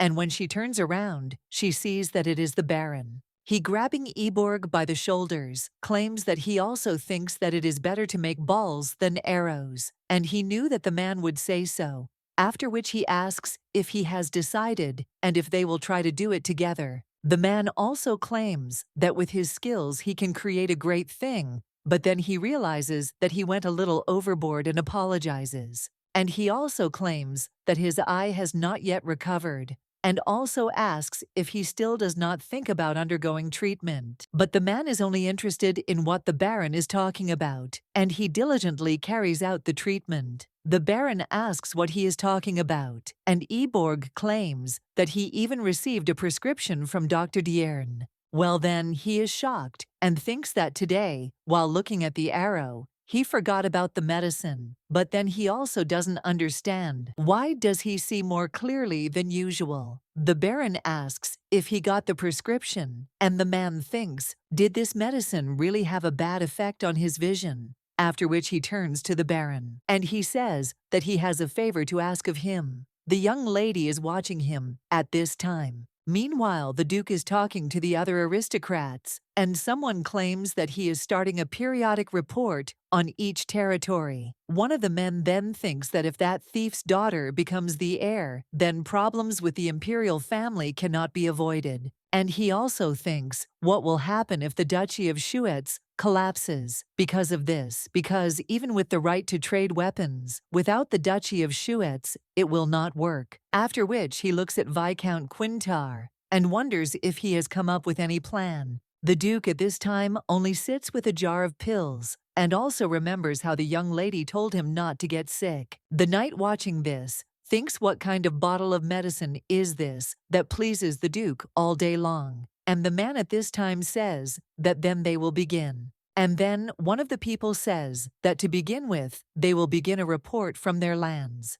And this time, there is a new development there. Then someone else reports on their lands, and their Duke says that it is not bad, and also tells them to report further. One of them then claims that in Quintar, they created a new weapon, reducing the existing disadvantages and increasing the advantages, unlike the previous heavy swords. It is light and easy to use. The man then takes out this sword and says, "That is why. I would like to dedicate it to the Duke." He understands that until now, the balls for the Duke were forged by Eborg, but now everything has changed. And if they do not catch the monsters raging outside, the land will suffer great losses. Therefore, Duke Schutz, it is necessary to use only their swords. The Duke is silent at this time, after which he turns to Baron Amantha and asks how the development of the recently discovered material is going. And he replies that, yes, and the development is going smoothly. But the man then says that he is interested in what he means by the word smooth. The one who offers the Duke a sword claims that he heard that he was unable to make anything except arrows, but don't all the knights of the Duchy of Schutz use swords? So, arrows are out of place there, and he says that maybe it's only for a hunting competition. After this, there is silence between them, and the Duke leaves the medicine bottle alone, after which he asks Dern how Eborg is doing. The doctor then prepares to answer, but then he exchanges glances with the Viscount, after which he claims that, as always, he refuses treatment, and it is more likely a psychological factor, so they cannot force him to receive treatment. And the Duke says that this is how it is, after which he takes the sword in his hands and says that it is really light. Alik understands that he succeeded, and Schutz finally took their sword. At this time, someone knocks on the door of the room, and the man wonders who decided to interfere with the meeting, because everything almost worked out. At this time, the Duke tells them to come in. The maid then apologizes for the sudden intrusion and asks if Dr. Dern is there. The man rises from his seat and replies that yes, he is there. And the woman replies that Mrs. Ellie is complaining about the eye drops prescribed by him, after which she asks how this could have happened. And the man replies that this is some kind of misunderstanding, since he never prescribed medication to her. And the maid shows the bottle with the medicine, and also asks if this means that he did not prescribe this medicine. The man then looks at it and understands that this is the same medicine that he prescribed to Eborg. In order to definitely worsen the health of Eborg's eyes, he specially prepared this liquid from the cursed Red Lake, so he wonders why it ended up in the hands of the thief's daughter. And he also understands that now the Duke is considering her as an heir, and if that child had gone blind, he would have lost his life, after which he screams in shock where the girl is now. She needs to be examined because it is a dangerous drug. The woman then asks what he is saying, because he clearly said that it is a medicine. But the man is interested in who said such ridiculous nonsense, because it is a sure poison, and measures must be taken as soon as possible. But then he says that he will now go check her condition himself, and asks where the lady is, and also let her take him there faster. But when the man turns around, Eborg in front of him, who is furious, and he asks how the man ended up there. But Eborg then says that it is still a fake medicine, after which the doctor thinks what to say, and the man claims that the medicine he gave him is actually poison. At this time, the Duke turns to Dern and asks what this all means, and also whether the doctor gave Eborg a fake medicine. The audience also starts to whisper and ask if Eborg's health has improved. He looks quite healthy. The doctor then realizes that he cannot go into eternal sleep, leaving everything as it is. After which, he claims that he did everything as he was ordered, and that Viscount Quintar ordered him to do this. The man then asks what kind of utter nonsense this is, and the doctor wonders if he wasn't the one who said that the military power of the North would weaken only after Eborg was plunged into a crippling sleep. But the Viscount is only shocked after this, and asks if the guy is really trying to blame him for the sins he committed. The doctor then takes out the ball and claims that he has evidence, after which there is a hologram in the ball, about how the Viscount said that without Eborg, no one would be able to create a sword containing the Duke's aura, and without weapons, the military power of Duke Schutz would be weakened. And this is a great opportunity for their Quintar family to engage in arms trading. The man then wonders if that stupid Dern really saved their entire conversation. Well, at this time, the Duke turns to them and claims that this is all funny, and he certainly thought that while he was looking for the child, a rat was hiding. But he didn't imagine that she could hide for so long. And at the same time, in his castle, after which the man directs the ball at this guy, and the Viscount understands that these are the eyes of a bad man, whose mania will be relieved only at the sight of a red liquid, after which he shakes and the Duke claims that, as he said, this ball is much lighter than others and easy to wield, so it will be easy to cut the enemy. The knight then understands that the Duke is furious, and if this continues, he will lose his composure. Well then, Eborg turns to the knight and says that after 10 years, he dedicates this sword to him. He also realizes that he has a feeling as if he is at the place of execution, and the man will definitely not accept the ball from the one who let go of his hammer 10 years ago. At this point, the Duke throws the sword away from the Viscount and says how long ago it was, because his hands are not used to holding all sorts of fakes. And since he got a real sword in his hands, he must try it out, and he asks if this is not so, after which he heads to the Viscount. And a little while later, the rest of the aristocrats watch this picture in shock, and the Duke, having finished his business, turns to Eborg, after which he asks what is going on. But the man also understands that he accepted the sword from him, but he must be prepared for punishment for the problems that arose in his absence, after which he claims that he will gladly accept any punishment. But the Duke interrupts him and asks how long he has to wait, to which the man is a little surprised, and Erhard replies that he means making balls. After all, it will take some time to divide them between the knights, and he would like it not to take too much time. The man then claims that he will make the balls as soon as possible, and the Duke only exchanges glances with him, and the knight watching this understands that fortunately Eborg's affairs and the revelation of the conspiracy were resolved well. And since the Duke's madness finally saw the red liquid, then he must have calmed down. But he still wonders why the Duke's aura hasn't dissipated yet, and whether such a quantity of red liquid couldn't calm him down. After which the man moves on, and the knight in shock asks where he is. At this time, the Duke only opens the door to their room for the young lady, and she asks what is going on. But the man just starts shaking the young lady and talks about her eyes, because he was told that she put some strange medicine in them, after which the young lady says that she feels dizzy, and she also wonders if the lie has really been revealed, because judging by the red liquid on his clothes, things turned out okay, after which she doesn't even know what to say, and understands that she should have gone there in person and pretended to put eye drops in her eyes. At this time, someone turns to the Duke, and it turns out to be the maid, after which she claims that she did not think that he would come, so she could not prepare anything. At this time, a knight also runs into the room and screams where the Duke went, without saying a word, and so quickly. After which, he sees the Duke near the young lady, and also tells him to go there quickly, but he doesn't even move. The main character only smiles after this,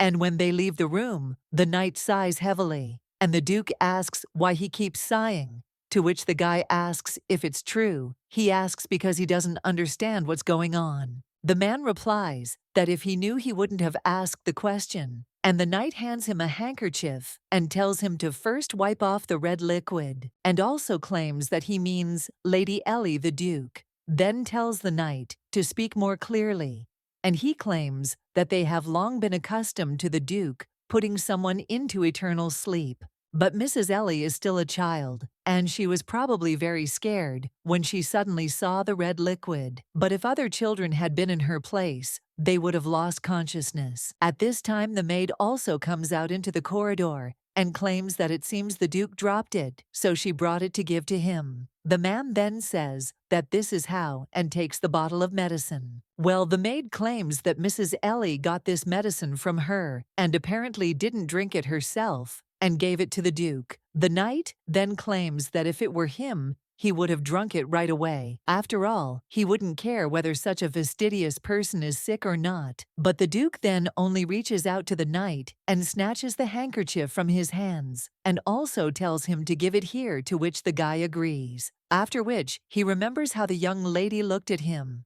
and also asks Ante if other knights usually carry something like this with them. The young man answers that of course not, and the Duke says that he should distribute one among them so that they could wipe off the red liquid at any time, and it can be made from any fabric. He also recalls how the maid approached Mrs. Ellie and asked how she got the abrasion on her face, The little girl claimed that she had scratched herself with a handkerchief that the knight had lent her, and now the Duke was thinking about it and then telling them to make it out of the softest fabric. He also realizes that Ellie can borrow a handkerchief from the knights, so it's better to take care of a beautiful pattern on the handkerchief, after which he also turns to Rona and tells her to order the servants to put something like floral patterns on the handkerchiefs, and Auntie will handle the distribution. The knight is silent after this, and the maid replies that she obeys, after which the Duke leaves,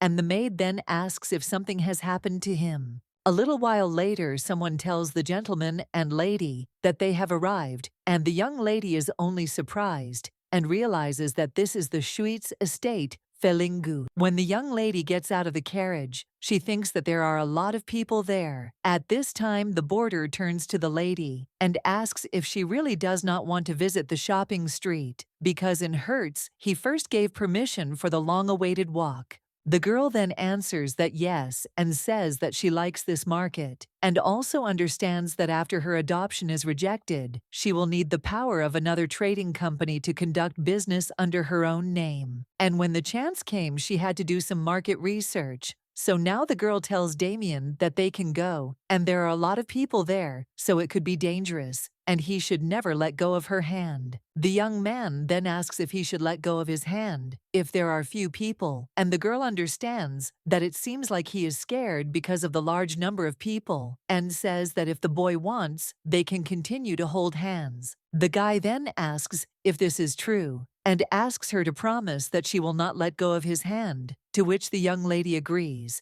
and suggests going in one direction or another, after which they approach one merchant, who says that this is a new weapon that arrived only today, and the girl understands that as expected, the North is most prepared to fight monsters. After that, they eat something, and the young lady asks how the guy is, and if it is tasty. After that, the young lady also notices that he has sauce on his face, and she wonders what to do since she doesn't even have anything to wipe it with. But one of the knights hands her a handkerchief and tells the lady to use it. The main character then looks at him and thanks him, and also understands that it seems he likes beautiful things, and also wipes the guy's face. The main character also thinks that this is enough to just look around, and now she wants to know more about the things sold there, after which the young lady looks at one potion. And the man asks if she is interested, to which the girl replies that yes, and that it is so surprising. The man also asks if she even knows how much it costs. But when a knight appears near the young lady, as well as the maids,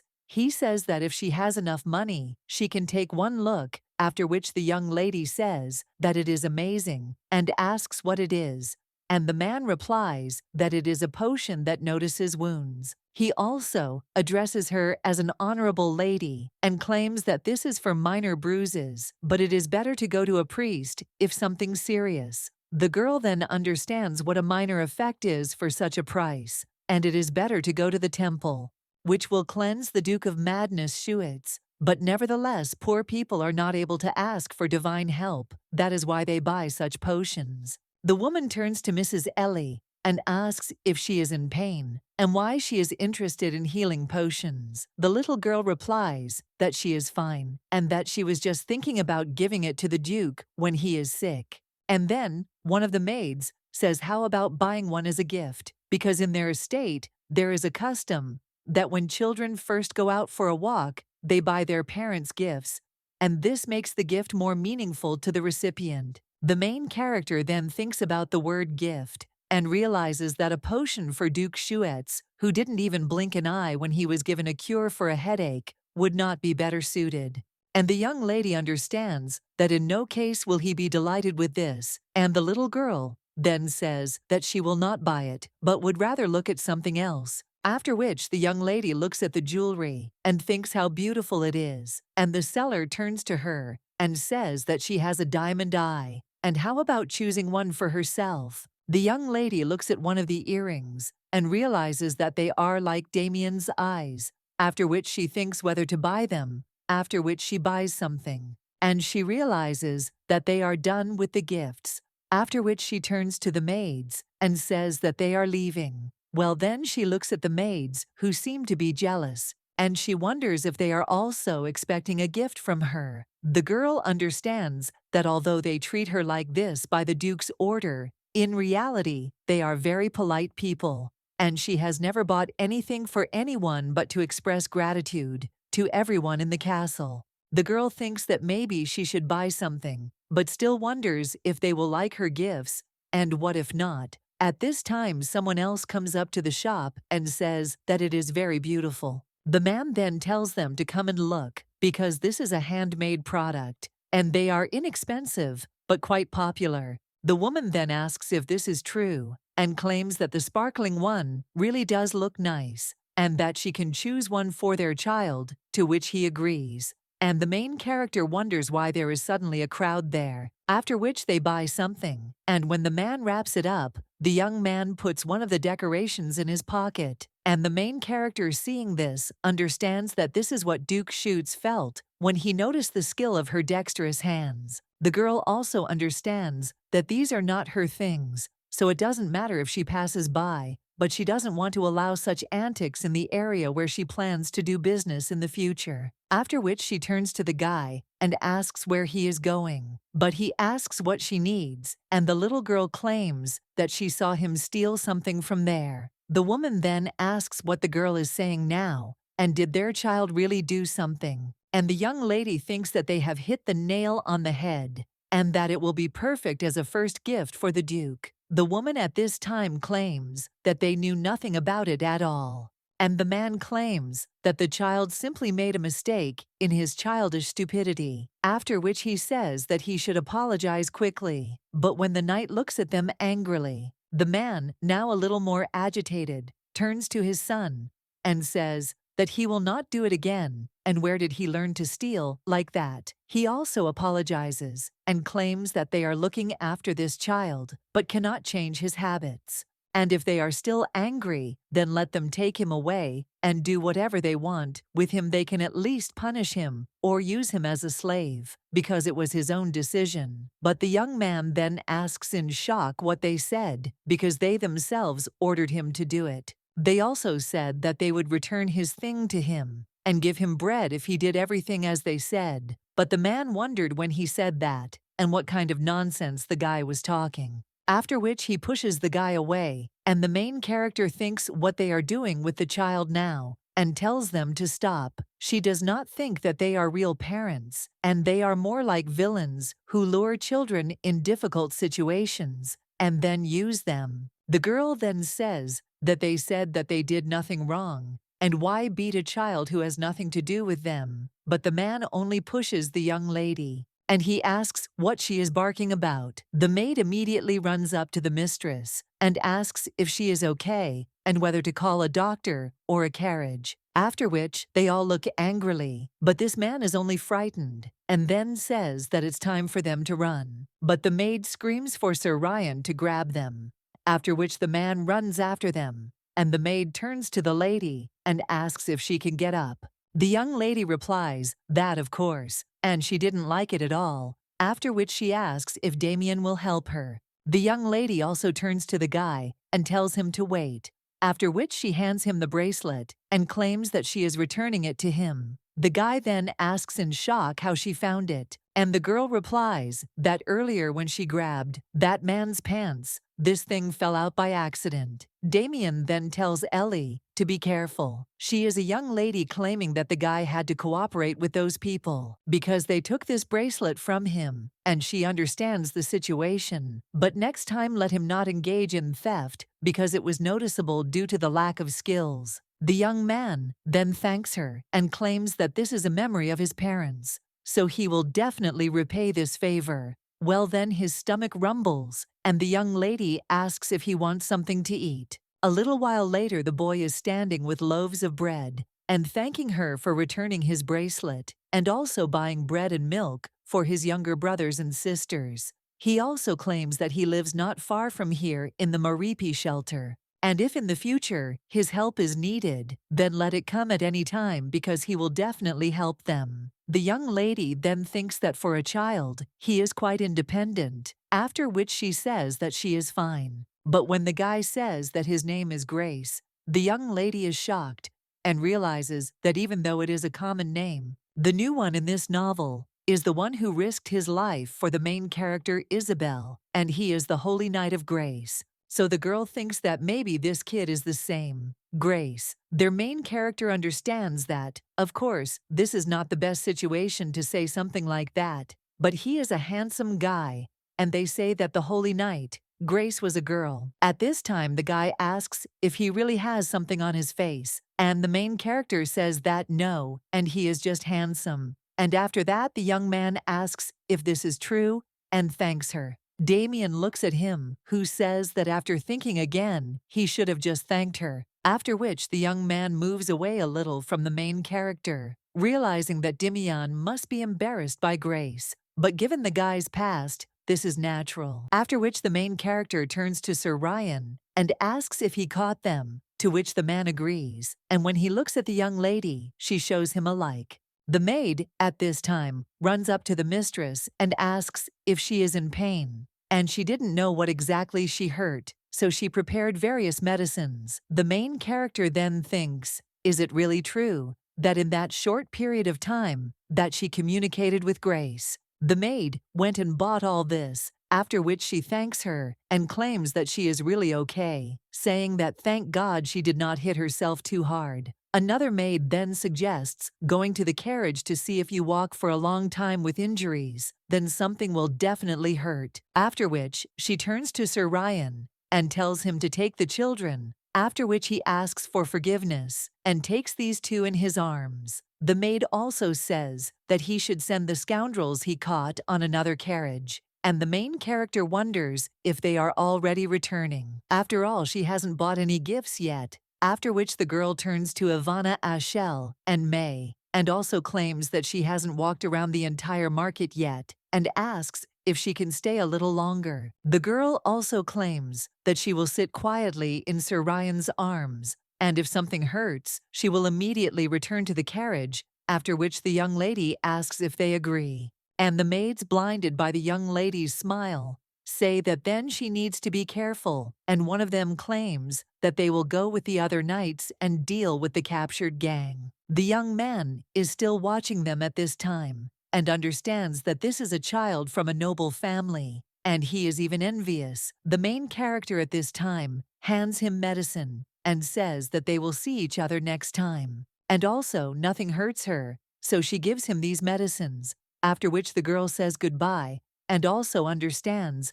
that in the future her situation will be different from the previous one. But nevertheless, she asks to take care of Damian. The Duke is in his office at this time, and the man then tells him that the new sword has already been made, and then puts it on the table. And the Duke, looking at him, claims that as expected, his skills have not rusted.